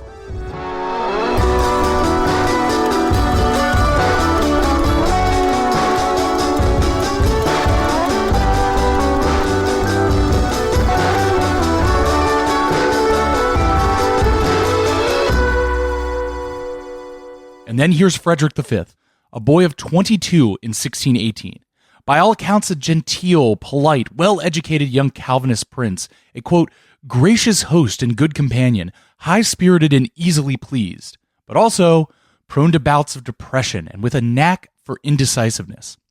And crucially, raised from youth by his mother and from his education in the court of his uncle, the Calvinist Duke of Bouillon in France, to turn to his elders for advice, and to unquestioningly accept the purposes laid out for him by his trusted advisors. And here in Heidelberg, his advisor was Christian I, the Prince of Anhalt-Bernburg. Now, Christian of Anhalt, as he's usually known, was the prince of one of those tiny fractional principalities that cluster around the edges of the bigger principalities, the ones that actually have political influence in the empire. But there are still tons of these small principalities ruled over by these minor nobles. Again, like 2,000 of them. Yeah, and the thing is, there's so many of them, and they're so relatively small that the only way a vastly ambitious, religiously fervent minor prince like Christian could hope to wield greater power commensurate with his energies was to become an advisor to a bigger prince. Like a remora. And exactly. And that prince was Frederick's father, Frederick IV, a.k.a. Frederick the Righteous. Now, Christian ingratiated himself to Mr. Righteous by leading a military expedition into France to support Henry IV during the French Wars of Religion. And in 1595, he was appointed governor of the Upper Palatinate. A year later, Frederick V was born. Having built a trusting relationship with the father, Christian was able to build an even deeper trust in the son. And by the time the father died in 1610, Christian was fully secure as the court favorite. Now, favorites are crucial to the function of the early modern state, the chief advisor and executor of the sovereign's will and judgment. By this point, the complexity of royal finance, diplomatic, and military decision-making was enough to overwhelm even the most diligent monarch, of which there were few. Now, Philip II of Spain's stern fixation on Catholic duty compelled him to attempt to manage the affairs of state himself, and he spent his entire reign reading and dictating letters, and even then barely kept his head above water. Most kings and princes raised in wombs of privilege didn't want to spend their time going blind in front of a candle, so they left the executive function of state to a favorite noble to act as an unelected prime minister. Favorites played a hugely influential role in the 30 Years' War, and we'll meet a number of them, but none would be as influential as Christian, the man who fired the starting gun of the whole bloody affair. Now, after the death of Jean Calvin, the Palatinate capital of Heidelberg became the new capital of Reformed Europe. The ruling dynasty subsidized the creation of a Calvinist university curriculum that brought aspiring Reformed theologians from across Europe to study and publish and debate. It was an atmosphere fraught with religious fervor and apocalyptic expectation. God's will was unfolding towards a final confrontation with Antichrist, understood throughout the Protestant world to be synonymous with the Pope. And Christian of Anhalt saw his young protege, Frederick V, as the instrument of ultimate victory. Freddie V found himself in a bit of a dynastic rivalry between the two branches of his family, the Wittelsbachs. Frederick of the Cimmern cadet branch now controlled the Palatinate as a Calvinist. His cousin was Maximilian I Wittelsbach, and the Duke of Bavaria, and an arch-Catholic, going as far as signing a vow of personal dedication to the Virgin Mary in his own blood. Mm-hmm. The Duke of Bavaria was critically not an elector of the empire, but one of the largest and most powerful non-electoral princes. And in their dueling capacities, both the Wittelsbachs had become the hubs for their respective religious alliances. This is very similar to the Saxon situation. Yes. So after the death of his father, Frederick inherited his position as the head of the Protestant Union. The Union was a defensive alliance organized by Frederick's father and containing most of the Protestant princes and free cities of Germany. The refusal of John George of Saxony, an arch-Lutheran who disliked Calvinists more than he hated Catholics, was a serious handicap the Union would struggle with throughout its existence. And we'll hear much more about John George, Beer George, later. Maximilian, unlike his cousin, was a dedicated and capable administrator. Quote, "I believe we princes only gain respect both from spiritual and secular powers according to reasons of state," he wrote in a letter early during his rule, and that, quote, "only those who have a lot of land or a lot of money get the respect. First you get the land, you get the then money, then you get the respect." Committed to his dual role as both a preeminent Catholic prince of the empire and head of the Wittelsbach dynasty, Maximilian ensures that his princedom's position astride the Rhine trading routes was put to the development of state capacity. Bavaria was one of the most well-governed states in the empire, with an effective tax system that saw Maximilian double his revenues in the first 20 years of his rule. This money went to the creation of a network of advanced fortifications and to the funding of military capabilities as Maximilian's main vehicle for dynastic and confessional aggrandizement, the Catholic League.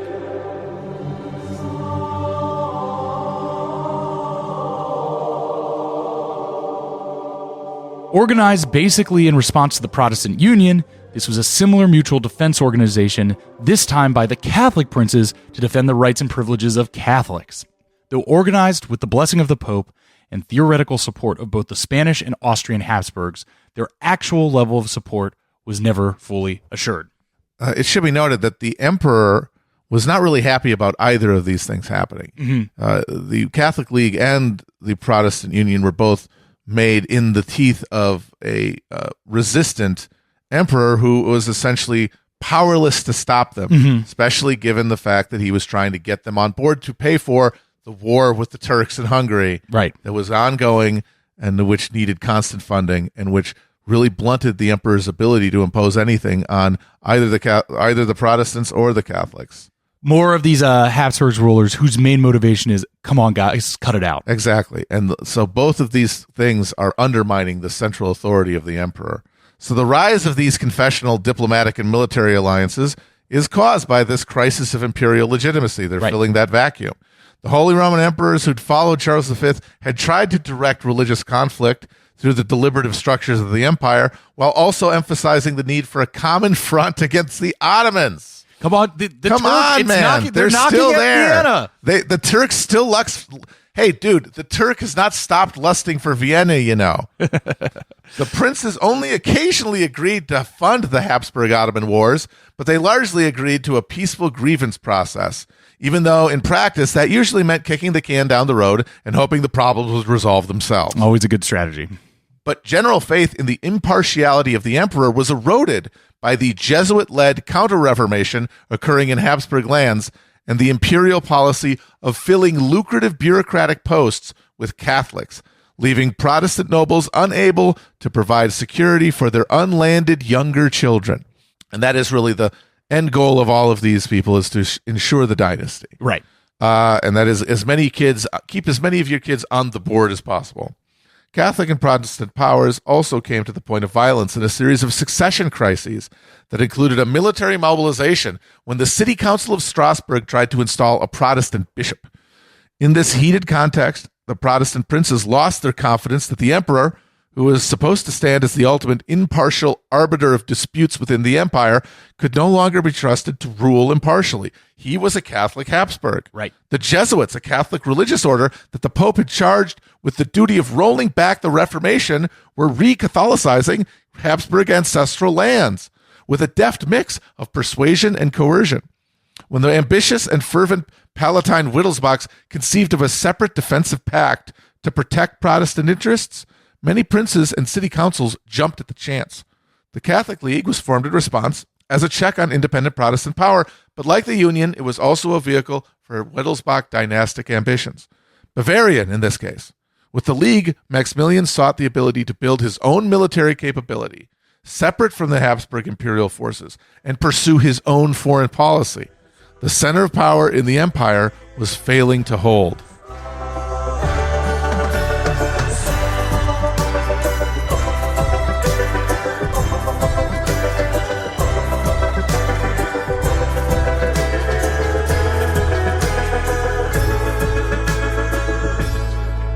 So we've got the two houses Wittelsbach with these competing religious defense organizations built around them. Then also, we must catch up with the Habsburgs. If you remember, Charles V had split his empire between his son, Philip II of Spain, and his brother, Ferdinand I of Austria. We spent the last episode following the fates of the Spanish branch of the family. So now let's catch up with the Austrian side. Ferdinand I and his son Maximilian II Habsburg had been largely competent leaders, both taking the crown of Bohemia but maintaining religious peace in the region and spending a lot of their time dealing, of course, with the Ottoman threat to the east, because this was, of course, the high point of the Turks' lust for Vienna. They were never going to lust for Vienna more than that. They got so close. They were just hungry for it. The trouble really starts with Maximilian's son, Rudolf II.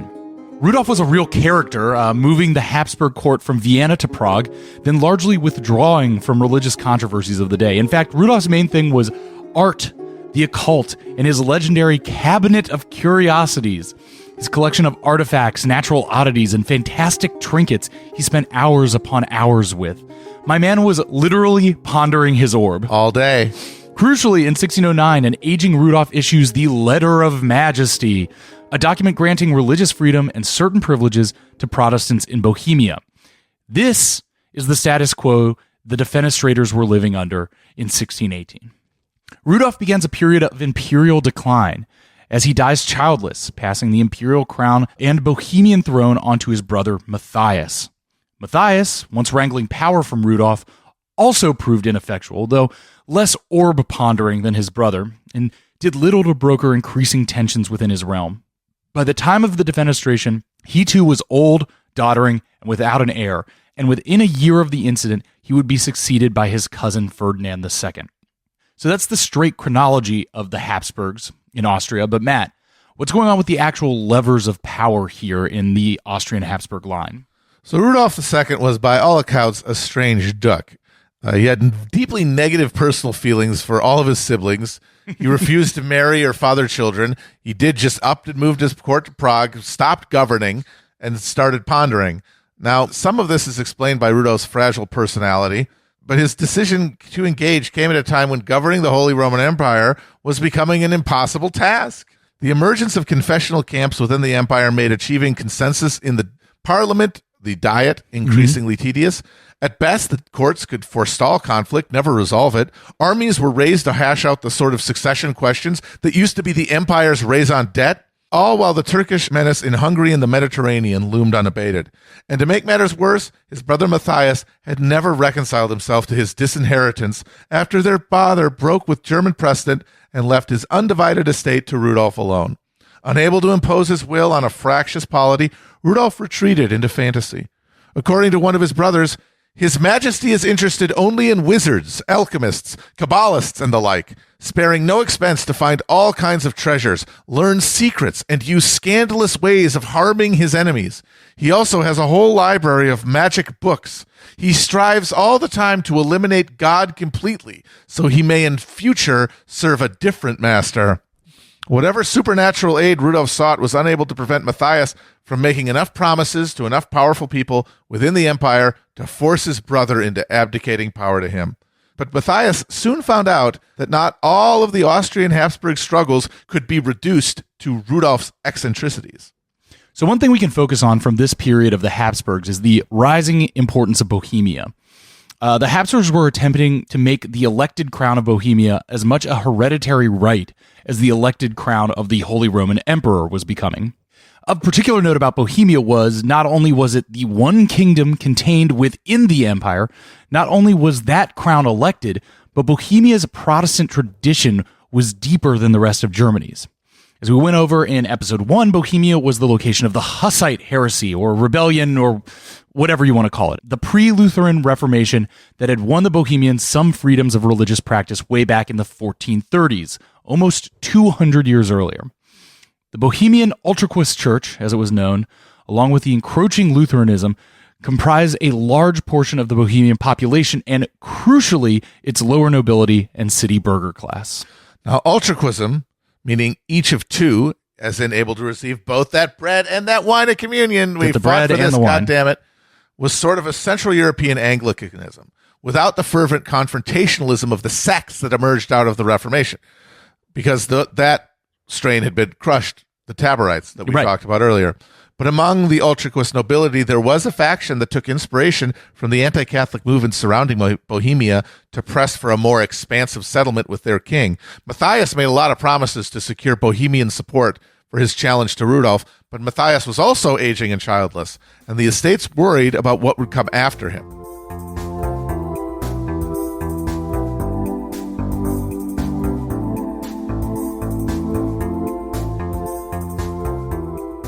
And so, into this fray is the rising star of Ferdinand II Habsburg.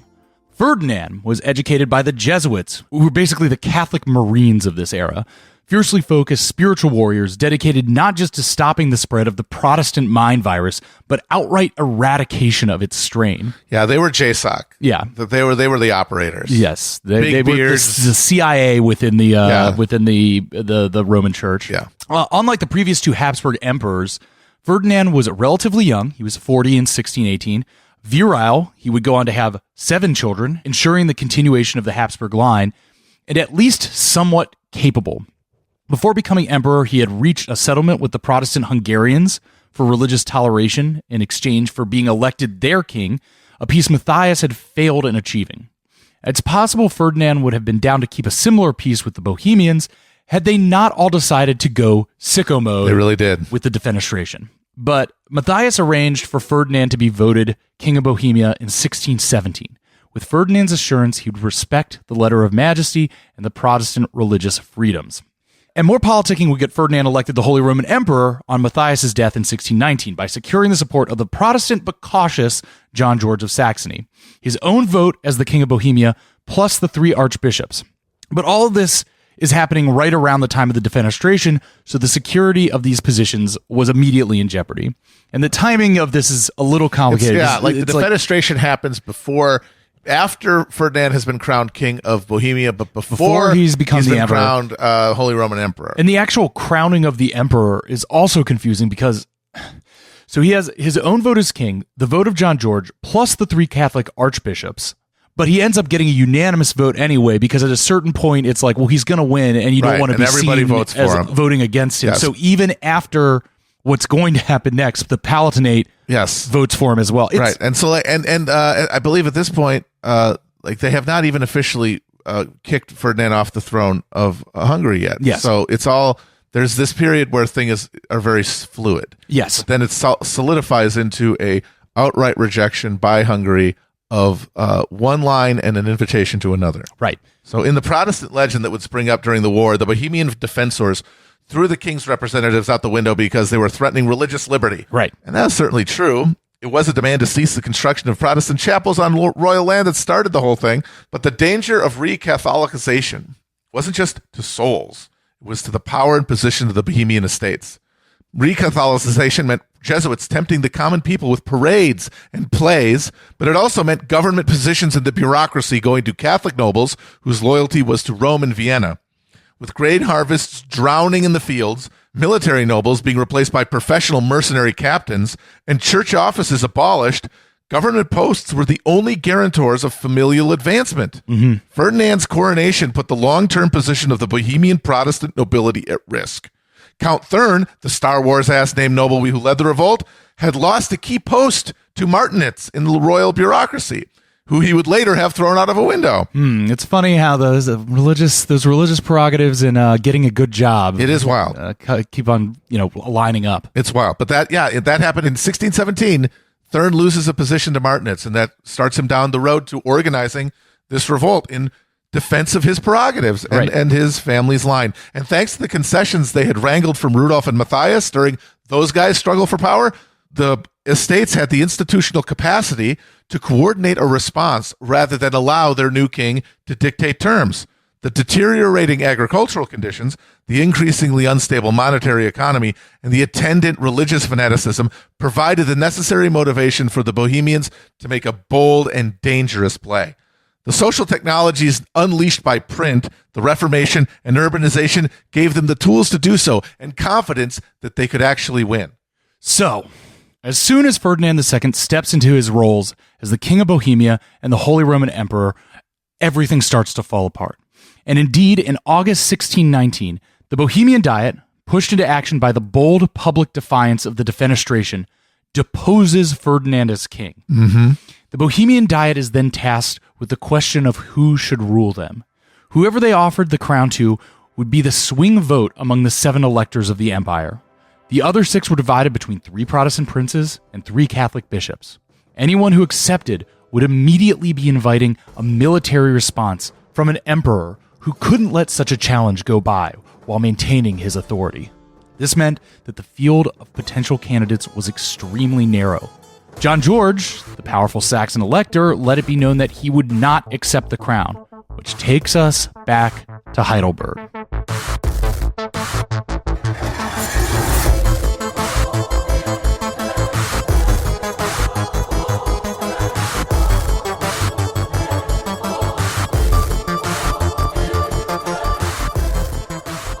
As Matt mentioned above, Heidelberg had become the center of Calvinist thought in Europe. Just like Luther's Wittenberg a century earlier, had developed into an insane hothouse of ideology, all of it surrounding the young elector, Frederick V. Now, as the only Calvinist elector, Frederick was surrounded by courtiers, theologians, and diplomats from the leading edge of the most confrontation-minded of the Protestant sects of Europe. German Lutherans, by this point, had settled into a wary but stable accommodation with the emperor after their sect was legalized at Augsburg, and focused their energies on building the church on their lands, particularly in a massive program of state-funded school construction to spread literacy and the ability to appreciate Scripture to the peasantry. But political Calvinism had just been born in blood through massacre and persecution in France and the Low Countries, and the sword of annihilation still hung over their nascent gains. What was needed, these aspiring elect agreed, was a champion, a leader who could embody the role of Christ in the earthly battle against Antichrist. Henry IV famously decided that Paris was worth a mass. Elizabeth's successor, James I of England, the Sixth of Scotland, resisted further reforming his church or becoming the leader of a Protestant military bloc. The Dutch were reckoning with the end of the 12-year truce and a resumption of war with Spain. Frederick V, Elector of the Holy Roman Empire, stood alone as a potential Calvinist knight-errant. So Freddie starts getting the idea that he might be the Calvinist Messiah and begins to take his own cosmic purpose very seriously. At court masquerades, he dresses as Arminius, a hero of German legend who overthrew the Romans, and as the mythological Jason, who stole the Golden Fleece, which was now a symbol of the Habsburgs. Frederick was on a mission from God, because beyond just embracing the already radical edges of the Reformation through Calvinism, thanks to Christian Anhalt, Frederick was hooked up to some even heavier stuff.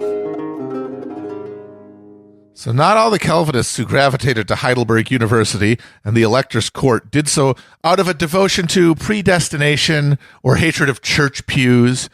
That proto-Enlightenment occult intellectuals of Europe, the people who viewed the Bible not as the plain word of God, but as a coded transmission to be deciphered for the revelation of more profound natural truths, found Calvinist states amenable for a different reason. Calvinism rejected state authority over the church. In 1600, the Italian philosopher and occultist Giordano Bruno, who inspired a generation of free thinkers, was burned at the stake for heresy. Now, that was only possible because of the Catholic Church's ability to wield state power to enforce a religious and scientific orthodoxy. Now, members of Calvinist churches were eagle-eyed in looking for apostasy among their membership, but that meant they didn't always notice more esoteric challenges to Christian metaphysics. If mankind was to overcome the mental straitjackets imposed by the Catholic Church that held back human spiritual and intellectual progress, it would do so under a flag of spiritual and intellectual freedom, because only through the free flow of ideas could man finally be able to bring about a true revelation. Calvinist states, with their separation of church and state, were the only places in Europe such thinkers felt like they could make progress on this great intellectual work.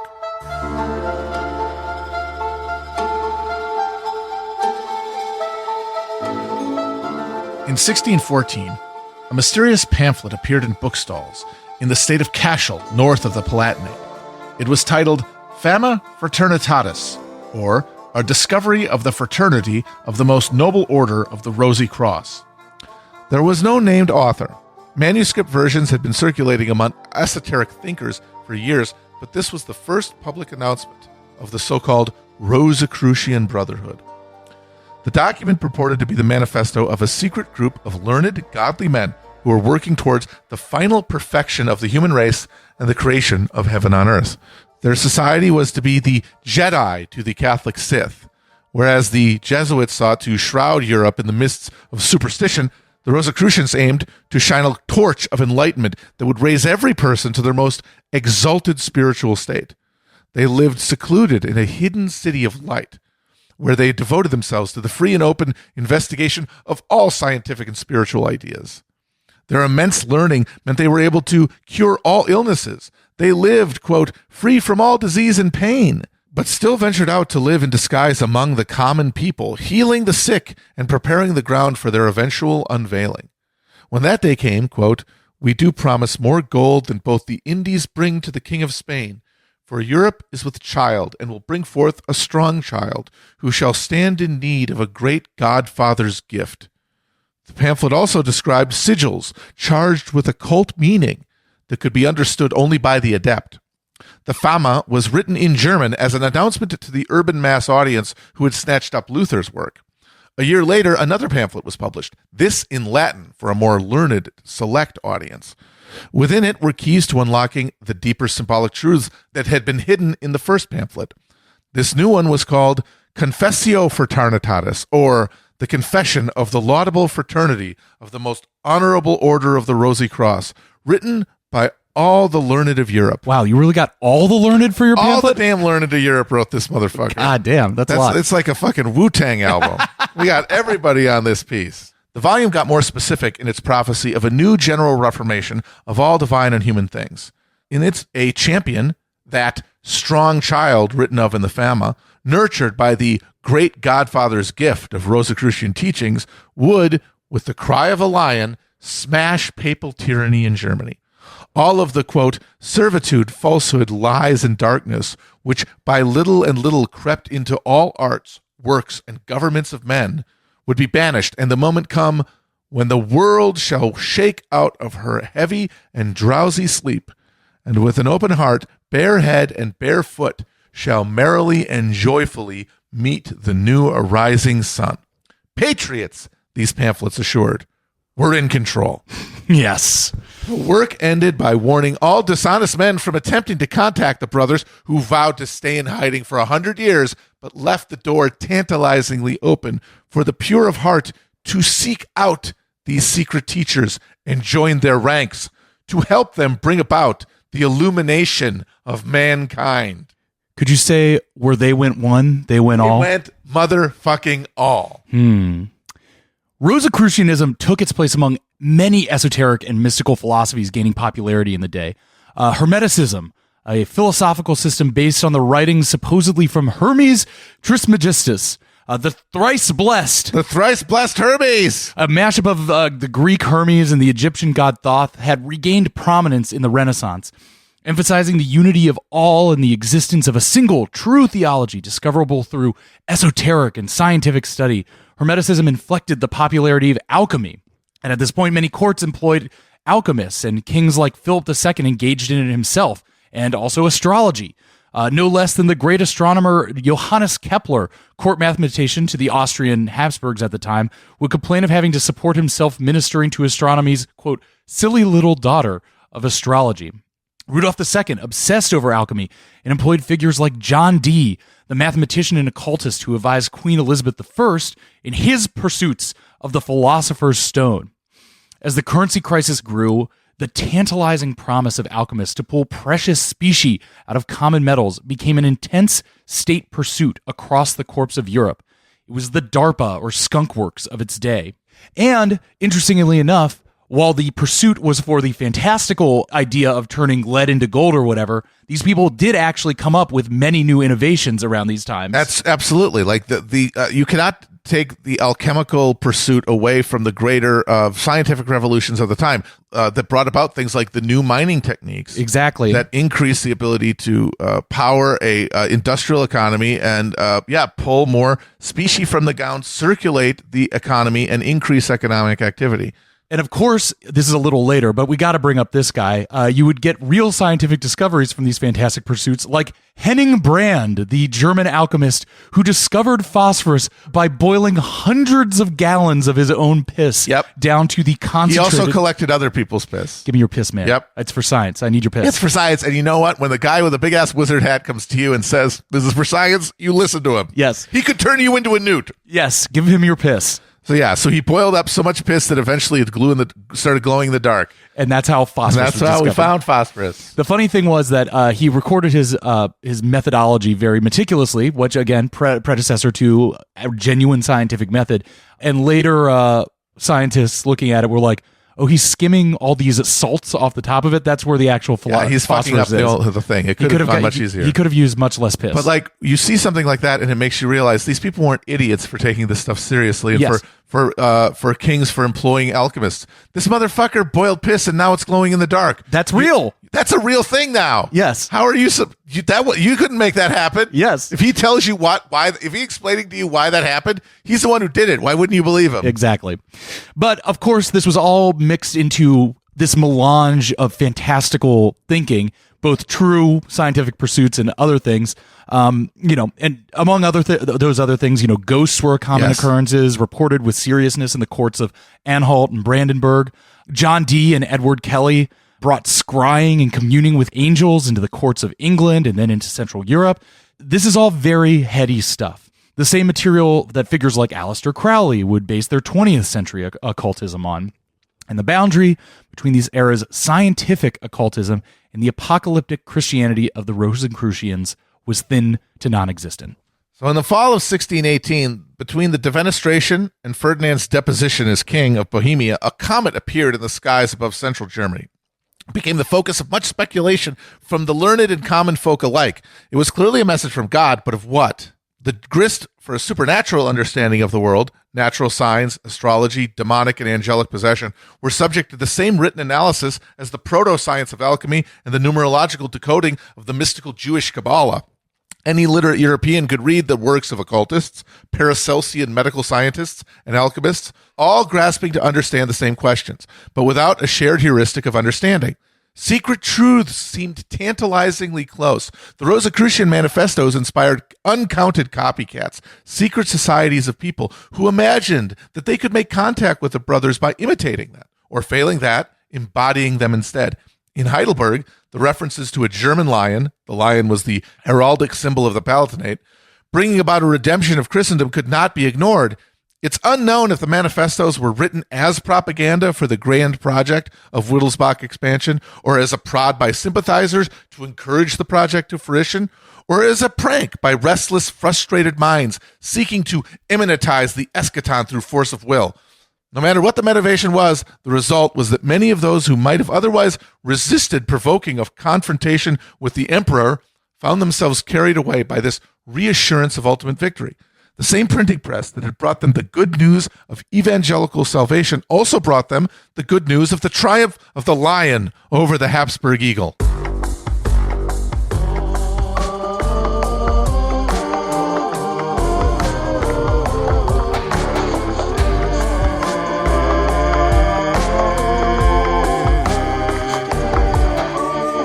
But beyond mystic motivations, Frederick had a strategic reason to believe himself the singular linchpin of European Protestantism. He was the head of the Protestant Union, and more, he was married to Elizabeth Stuart, the daughter of King James I of England, VI of Scotland. Just pick one, dude. I don't like saying it both the same way. Once you ascend to James I of England, to me, it supersedes the VI of Scotland. Sorry, Scotland. You're owned. Yes. And again, he was the grandson of William of Orange, of the now Protestant Netherlands. And with the backing of these two Protestant forces, the Protestant England, Protestant Netherlands, Frederick imagined himself strong enough to assert Protestant authority against even the Habsburgs. Because no matter what Christian of Anhalt might have thought of Frederick's status as God's chosen prince, he didn't let God do the work of securing his victory. So throughout Frederick's reign, Christian carries out a diplomatic mission organized around securing a web of military alliances that would make the Palatinate a strategic match to the empire. In 1610, when a succession crisis in the state of Julius Cleves brought Catholic and Protestant camps into conflict, Christian secured an arrangement with King Henry IV, him again, yes, where the French army would invade the empire to support the Protestant claimant and break Habsburg power once and for all. The invasion was forestalled by Henry's assassination by a Catholic fanatic. Yes, that's two straight King Henrys assassinated by two straight Catholic fanatics. They've really got shooters. They got shooters out there. Area, They got Sicarios. They got Sicarios. They got daggerers out there. With the French monarchy once again held by a minor, Christian went looking for other patrons. In 1612, he arranged a formal treaty with England, which was secured by Frederick's marriage to King James's daughter Elizabeth the following year. There was also a treaty with the Dutch Republic, as well as good diplomatic relations with the Duke of Savoy, Kingdom of Denmark, and the Republic of Venice. By the time of the Bohemian crisis, Christian and Frederick felt confident that in any war with the empire, they could depend on the material support of every major Protestant state, more than enough to secure the throne in Prague, and maybe, eventually, give them a chance to finally make that empire holy again. Make the empire holy again. Make the empire holy again. Get that Roman out of there, first of all. Yeah, Miha. And so, with this cosmic gumbo of divine purpose and continental strategy simmering in Frederick's court, we return to the Bohemians. Over the course of 1618 and 19, the Bohemians courted both James I of England and the Elector of Saxony as potential kings, but both were at least disinterested, if not outright offended at the idea of putting themselves up against the Habsburgs.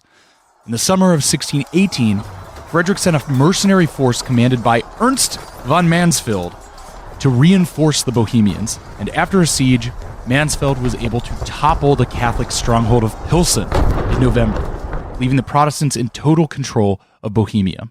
All the while, Christian Anhalt worked diplomatic channels, moving Frederick ever closer to the crown, even without directly informing Frederick of his intentions, and even as his alliances faltered, as members of the Protestant Union registered their indignation at the idea of supplying military support to the Bohemians.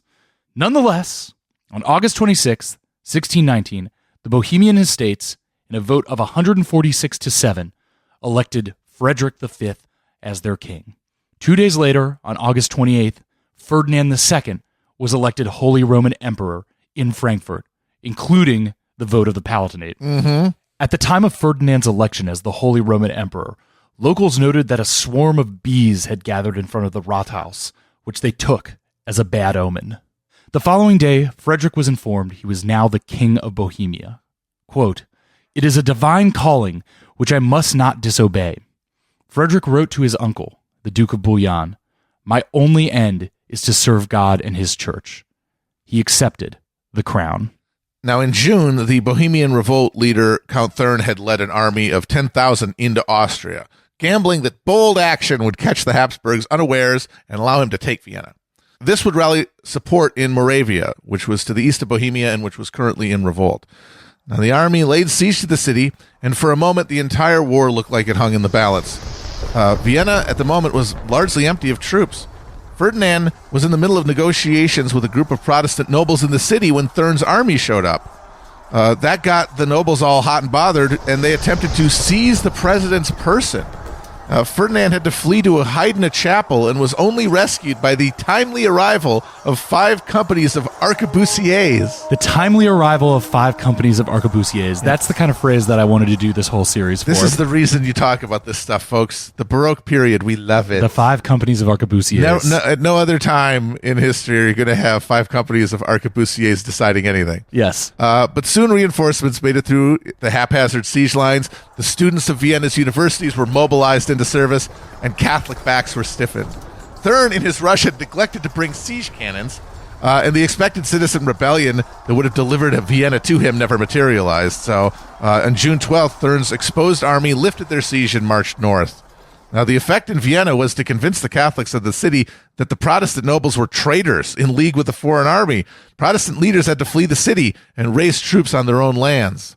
Now, in October, Frederick and his pregnant wife, Elizabeth, began the journey from Heidelberg to Prague in a 153 wagon train. He met a 1,000-man army commanded by Christian Anhalt along the way and entered Prague at the end of the month. He was greeted by cheering crowds, 400 leading citizens clad in the dress of their Hussite revolutionary forebears. Coins minted to commemorate the occasion declared Frederick king by the grace of God and the estates, reminding him who was boss. Yes. In December, Elizabeth gave birth to a son named Ruprecht, after the only Palatinate Wittelsbach to ever be crowned king of the Romans. But the Palatinate Calvinists didn't wait long to start alienating the locals. Frederick's court theologian Abraham Scultetus viewed ultraquism as not much better than Catholicism and began a campaign of iconoclasm in the city that provoked outrage among Prague's citizens. The people were able to prevent Scultetus's fervent students from removing religious statues from the Charles Bridge, but on Christmas, Calvinists broke into St. Vitus's Cathedral to smash windows, slash paintings, and dig up saints' tombs. These were symbols of Bohemian pride, and this Calvinist enthusiasm ended up undermining Frederick's cause among the locals. And I think that is an eternal lesson that if you are ever, given command of any organization, really, from a student council to the Kingdom of Bohemia, it's generally a bad move to immediately go in and just start wrecking up the place. Yeah, like if that stuff's there, there's probably a reason. Like people care about it. We've both seen the Charles Bridge. It's beautiful. It's gorgeous. Leave those statues alone. These things mean things to people more than your stupid books. Yes. International support proved much thinner than Christian and Frederick had anticipated. James I of England found himself, quote, most afflicted by his son-in-law's decision to take the Bohemian crown. He may have signed a treaty with the Palatinate and married his daughter to Frederick, but that wasn't because he sought a role of Protestant kingmaker. He was in the process of arranging a marriage to a Spanish princess for his son and heir Charles.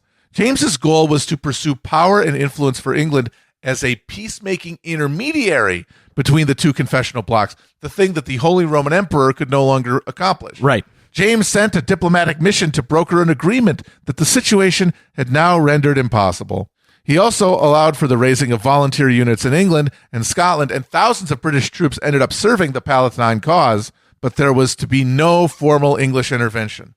That went for the Dutch as well, who were gearing up for their own resumption of hostilities with Spain. It's just a reminder that the 12 years truce was about to run out, and it's very funny to me to call an extended timeout in your Revolutionary War of Independence. Like we all need to take a breather and grab some orange slices, some William of orange slices, some House of orange slices. House of orange slices. That's a terrible joke. Oh, it's good though. I love it.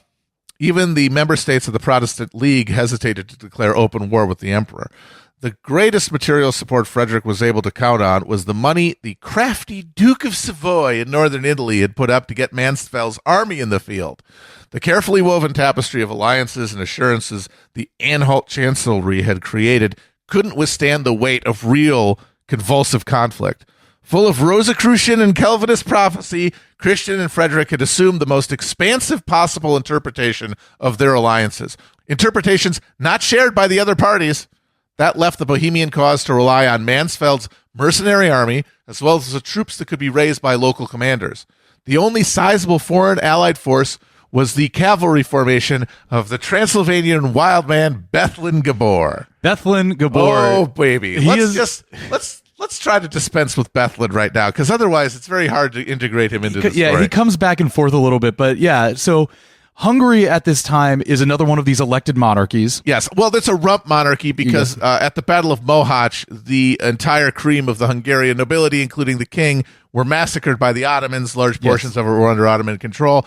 At that, the crown went to the Habsburgs because the wife of the dead king was a Habsburg. Right. But it was a contested crown, to be sure. And Transylvania is this sort of liminal sphere which is constantly trying to negotiate power by pitting Habsburg and Ottoman against each other. This is a tradition that was essentially pioneered by good old Dracula. Yes, exactly. But also guys like Matthias Corvinus and John Hunyadi. It's an entire warlord subculture. Right. And you end up having this devolved crown that has, like Bohemia is elected, but the counts, the dukes, the Draculas, basically. The Draculas, the warlords. The warlords have much higher power. And I think it's in Hungary where I read this detail where slightly earlier in the medieval era, they would have like councils of 2,000 dukes that all met in a field to elect their king. And right outside the field that they would set up a chopping block and an executioner's axe to kind of remind whoever they were going to elect king, like, well, one option is listen to us, and then the other option's right over there. Across the European continent, as you go east, you see a greater and greater power to the magnates and local rulers, less and less concentrated royal power, also lower and lower level of economic development, lower resources, places that were still stuck in an agricultural economy based almost entirely on peasant surpluses and the sale of peasant surpluses, as opposed to the more advanced trade networks of Western Europe. And that meant weaker monarchies, stronger principalities, and in the marginal regions where authority broke down, the emergence of these essential bandit kingdoms, these warlords, and the kingdom of Hungary becomes basically a plaything of these figures. And during this period, Bethlen Gabor is a by now Calvinist because in the place, we actually haven't talked about it yet, and we'll talk about it more in future episodes, but the Reformation hits Eastern Europe pretty hard because there's so much less of a powerful authority, a royal authority to assert religious orthodoxy. Right. So there's more experimentation. And so you see a big blooming of the Reformation in Poland and in Eastern Europe. And part of that means that in Transylvania, in Hungary, you see Calvinist nobles, and Bethlen Gabor is one. And he spends the entire war allying at separate times with the different Protestant unions, and in failed coordination with them, organizing cavalry invasions of the underbelly, the soft underbelly of the Habsburg land. He's kind of a Leroy Jenkins figure. Yes, exactly. Leroy Jenkins on him not to do anything, but he'll just into show up Moravia, into northern Hungary, into the place that's already sort of a weak point because it's near the Protestant, or it's near the Ottoman hinterlands. But he is never able to coordinate an extended campaign. His troops always end up just going home. So he ends showing up late, leaving early. Exactly. So he always ends up getting to a position where he can negotiate a better deal with the empire, a recognition of his claim to the throne and a subsidy or something. And he gets it over and over again. And as a result, is never able to be a decisive element in the war at all. He does help distract the empire at several crucial points, but he is never able to be coordinated in his actions with anybody else. So you have this cycle of invasions by these Transylvanian horse lords, these Dothraki, into Mittel Europa there, but they always end up sort of dispersing into another deal with the empire. So that's Bethlen Gabor. Yeah. He's Dracula. Folks, he's Dracula.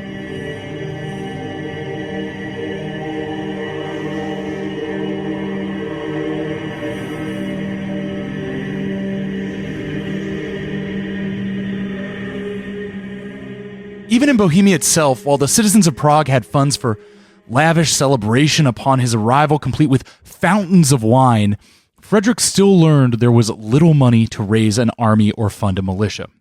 Christian Anhalt soon called a conference in Nuremberg, hoping to rally German princes to their side in support of freedoms against imperial oppression. But only those members of the Protestant League showed up to give flaccid support. Frederick's position became weaker and weaker every moment. It's almost like a lot of these people became Protestants so they could make money. Yes. It's like, hey, what do you think we're doing here? Yes. We didn't come to give it all away. Yeah.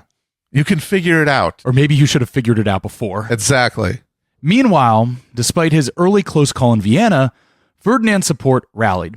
In a similar conference, Ferdinand's cause was joined not just by Maximilian and his Catholic League, but by the Protestant John George of Saxony. That's right. Beer George had hoped to extend his influence over Bohemia, not by taking the crown, but through offering his protection as a means to negotiate with Ferdinand. Again, we see these things where it's like, yeah, you can make a grab for it, but the real power position, the 200 IQ move, is leveraging some kind of possibility of power for slightly better concessions. Exactly. It's holding the whip hand. Yes. It's not, you don't want to you're always bluffing. Yes. Because if you're not, then you've destroyed the realm. Congratulations, asshole. Yes. Now, though, with Frederick's impulsiveness, Ferdinand found himself leading a united Catholic and Lutheran effort to stomp out this rebellion and bring Bohemia fully into the empire. Even his cousin, Philip III of Spain, offered to send a fleet to Bohemia, maybe failing to realize Bohemia was landlocked, like Shakespeare references the coast of Bohemia in Winter's Tale. Maybe they were reading the same map. No.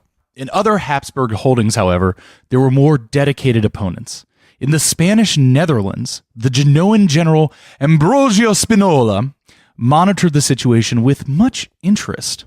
Spinola was psychotically fixated on bringing the Dutch to heel, working 18 hours a day, rarely sleeping, barely eating, and funneling his personal fortune into the Spanish army gearing up for the end of the 12 years truce. And now he saw a window opening in the unguarded Palatinate, soon to be an open war with the Habsburgs and a key geographic point on the so-called Spanish Road, the essential road we mentioned earlier that funneled troops, goods, and money up from Spanish Genoa through the Rhineland and into the Spanish Netherlands.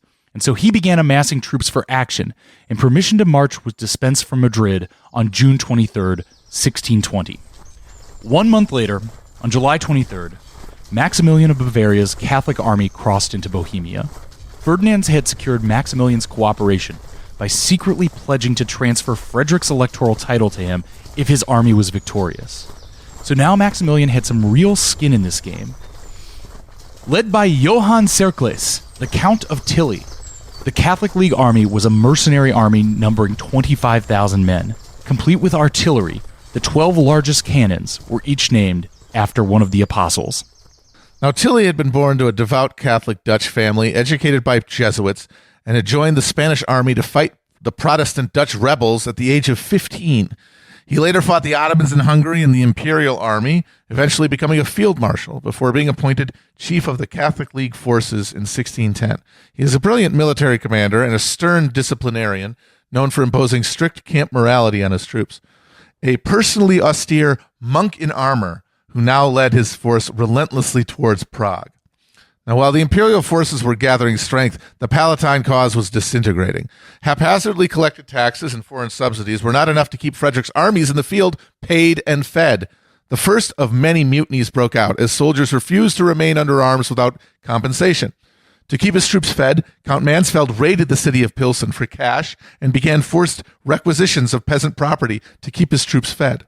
In Prague, Frederick's court persisted in a state of indulgent unreality. The advance of Catholic League forces and his own army's deterioration didn't prevent the Lion of the Palatinate from conducting himself as a king in full. The king and queen of Bohemia paraded about the town in fine, colorful clothing and threw lavish parties for their courtiers and allies. Elizabeth scandalized city opinion with her revealing dresses. Frederick with his nude baths in the Vltava River. Elizabeth and Frederick, very rude. Very rude and nude. Very rude and nude to the Bohemians. Vltava River. Cover up, Elizabeth. Cover up. You look like a slattern, haven't And Prague's churches continued to be stripped of their art and relics by iconoclasts and thieves alike. Having surrendered the military initiative, the Palatines were frozen in place, left to await the judgment of God on the righteousness of their cause. Through the cold autumn of 1620, Maximilian's army moved towards Prague, with Christian Anhalt organizing a defense. On the foggy morning of November 8th, Christian's army had taken position on White Hill, outside the city, as the forces of Tilly rallied below. Troops from Bethlen-Gabor, whose army had been raiding the countryside, reinforced them in the early morning. Though Anhalt would later claim the Bohemians were outnumbered 2-1, both armies probably numbered around 20,000 men. Below, the forces of Maximilian and Tilly were joined by Charles Bucquoy, general from the Spanish Netherlands. They positioned less than a quarter-mile away from the Bohemian lines, though behind steep cliffs sheltering them from Bohemian cannon. Bucquoy was bedridden from a gunshot wound to his thigh, which had shattered the bone, and advised caution. But Maximilian insisted the moment was now, and urged for an attack. Tilly charged the Bohemian forces on Anhalt's right flank, but the Bohemians, led by Anhalt's own son, stayed firm. Anhalt was convinced the Imperials wouldn't risk a direct attack on his higher ground until a cannon barrage aimed directly at the center line gave cover for a direct charge. The Bohemian center, made up of underpaid conscripts led by a handful of German mercenary captains, faltered. They were urged to keep their line at sword point, even as Gabor's disorganized horsemen on the left flank dissolved and fled towards the river. In this moment, Bucquoy rallied from his bed, called for his horse, and led a reinforcing charge into the center. Christian's son fell. The flanks dissolved. The center broke and fled. Imperialists soon captured King Frederick's banner and the entirety of the Bohemian artillery. Back in Prague, Frederick's first indication that a battle had even occurred was the sight of his battered troops fleeing back into the city. Soon Christian Anhalt arrived. For all his schemes, his continent-spanning vision, his prophetic dreams of messianic triumph and a new heaven on earth, he had only one last piece of advice. We must flee. Frederick and his court made for the Netherlands, where they ended up living in genteel poverty at the sufferance of the Dutch stadtholders. Habsburg broadsheets depicted the king's flight in gloating detail with, quote, his garterless stockings hanging about his ankles. And he ran away with his pants down. Just owned. Yeah, literally caught him with his pants down. Yeah, they really did nail his ass. Ferdinand's conquest of Bohemia and later occupation of the Palatinate provided an opportunity to extend imperial power in ways that would have been unimaginable before the war. The letter of majesty signed by Rudolf was revoked, prescribing Protestantism in the kingdom. Rebel lands were confiscated, titles of nobility were dispensed to Habsburg loyalists, and the formal structures of governance were replaced by the extension of the Habsburg patronage network. In Prague, the emperor was left with the question of what to do with the defenestrators. A list of 82 prominent rebels was drawn up. Some of them had died or wisely fled before the arrival of imperial forces. 2 were extradited from Saxony by Elector John George, still annoyed at the Bohemians for causing such a pointless fuss. After a 2-month trial, 32 men were sentenced to death for treason, with their tongues and hands to be chopped off before death. For their part, the defenestrates urged leniency, and a few rebels had their sentences commuted by Ferdinand. But on the 3rd anniversary of the defenestration, he signed 28 death warrants. Then, on June 21st, in advance of the emperor's triumphant march into Prague, 3 commoners were hanged, along with the corpse of 1 prisoner who had committed suicide in custody. I love that they still hung that guy. Got to do it. And the rest beheaded in an all-day affair that wore through 4 axe heads. In his infinite mercy, Ferdinand ordered that only one of the condemned actually had to have their tongue removed, the rector of Prague University, who had given a public speech in praise of Frederick. 12 heads, 2 hands, and the tongue were placed above the city gates. It was the first of many overreaches by Ferdinand. The citizens of Prague, who had until that point largely blamed the defenestrators for unleashing the violence, turned against the emperor. Frederick's defeat in Bohemia was swift and total. He would forever be remembered as the Winter King for his short, sad rule. It would seem that this whole mess could have been a footnote in Reformation history, the Winter's War or the Bohemian Revolt. But it is not that. It is the 30 Years' War, because we are left with some critically loose threads. First, there was the Paladin Mansfield. In winter 1620, Mansfield still commanded a huge mercenary force. And more than just a military commander, he was effectively a head of a mobile state. His officers had servants, various children kidnapped for ransom, gunners and their wives, and attendants, and men to carry all the booty, merchants, medics, and so on. And everyone had women.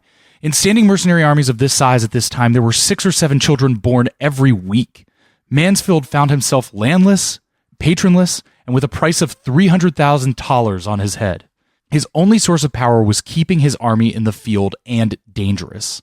Once Frederick was posted up with the Dutch, Mansfeld began courting them and his old boss to retain his services. Though, perhaps, if he could only make himself seem dangerous enough, his old enemies would simply come along with a higher bid. Yeah, seriously, open to all offers. Yes. Also, there was Maximilian of Bavaria, now occupying Habsburg lands in Upper Austria as a kind of security deposit, an assurance that Ferdinand II would honor his war debt. The thing was, Ferdinand was never very liquid as a leader, and with Bohemia, one of the Austrian Habsburgs' biggest sources of revenue now in ruins, he was all but broke. Furthermore, Ferdinand's promise of Frederick's electoral crown to Maximilian would require consent of the other electoral princes. And while the Protestant princes had flinched at the call to support Frederick militarily, stripping him of his crown and putting him under order of imperial ban was again an affront to their independence and privileges, another caustic sign of imperial overreach. And on January 29th, 1621, Ferdinand did put Frederick under that imperial ban. Finally, there was the matter of Spanish troops under Spinola continuing to occupy the Palatinate and the Rhineland. If the war was over, why did this foreign force remain? The collapse of the Protestant cause in Bohemia shifted eyes across Europe back onto the Habsburgs, both Spanish and Austrian. Would their power be uncontested now that the temporary justification for incursion against the Bohemians had ended? At The Hague, less than a week after the 12 years' truce between the Dutch and Spanish ended, Frederick and his wife were welcomed as if they were still the reigning monarchs of Bohemia. Mansfield was courted for a renewed contract, and a new front in the conflict began to emerge. Ferdinand's complete triumph seemed to offer the opportunity to break the unsatisfying post-Augsburg religious deadlock and re-Catholicize a large chunk of the empire, as well as to chip away at the legal prerogatives that the princes had accumulated over the centuries. But every action has its reaction, and the consolidation of Habsburg power sounded alarm bells throughout all the courts of Europe. The threat of another Charles V playing for continental domination could not be allowed to go unchallenged, and the one European state that would provide the most monetary and diplomatic support to the anti-imperial alliance would not be any of the Protestant powers, but rather that eternal secular nemesis of the Habsburgs, Catholic France. While Frederick was received in the United Provinces as a king, Christian Anhalt slinked away to far-off Sweden. After a few years spent there and in Denmark, he was eventually pardoned by Ferdinand and allowed back to his estates in Germany, where he died a few years later. The war he had pushed to start still in its first half. It would continue another 18 years past his death. Christian escaped a martyr's death, but when you imagine his motivations, his beliefs to bring about a new Christian paradise on earth, to perhaps see the last great conflagration between good and evil resolved in his lifetime, the intractable destruction with no end in sight he now died in obscurity during must have been a bitter end. The storm had come, but not in the way he imagined. The Rosicrucians were never revealed. The Patriots were not, in fact, in control. Philip Fabricius, however, he made it out okay. His loyalty to the Catholics in Bohemia was rewarded with several new administrative positions, and before his death in 1632, he was ennobled by Ferdinand and granted several estates of his own under the newly created title Baron Hohenfall, the Baron of the High Fall.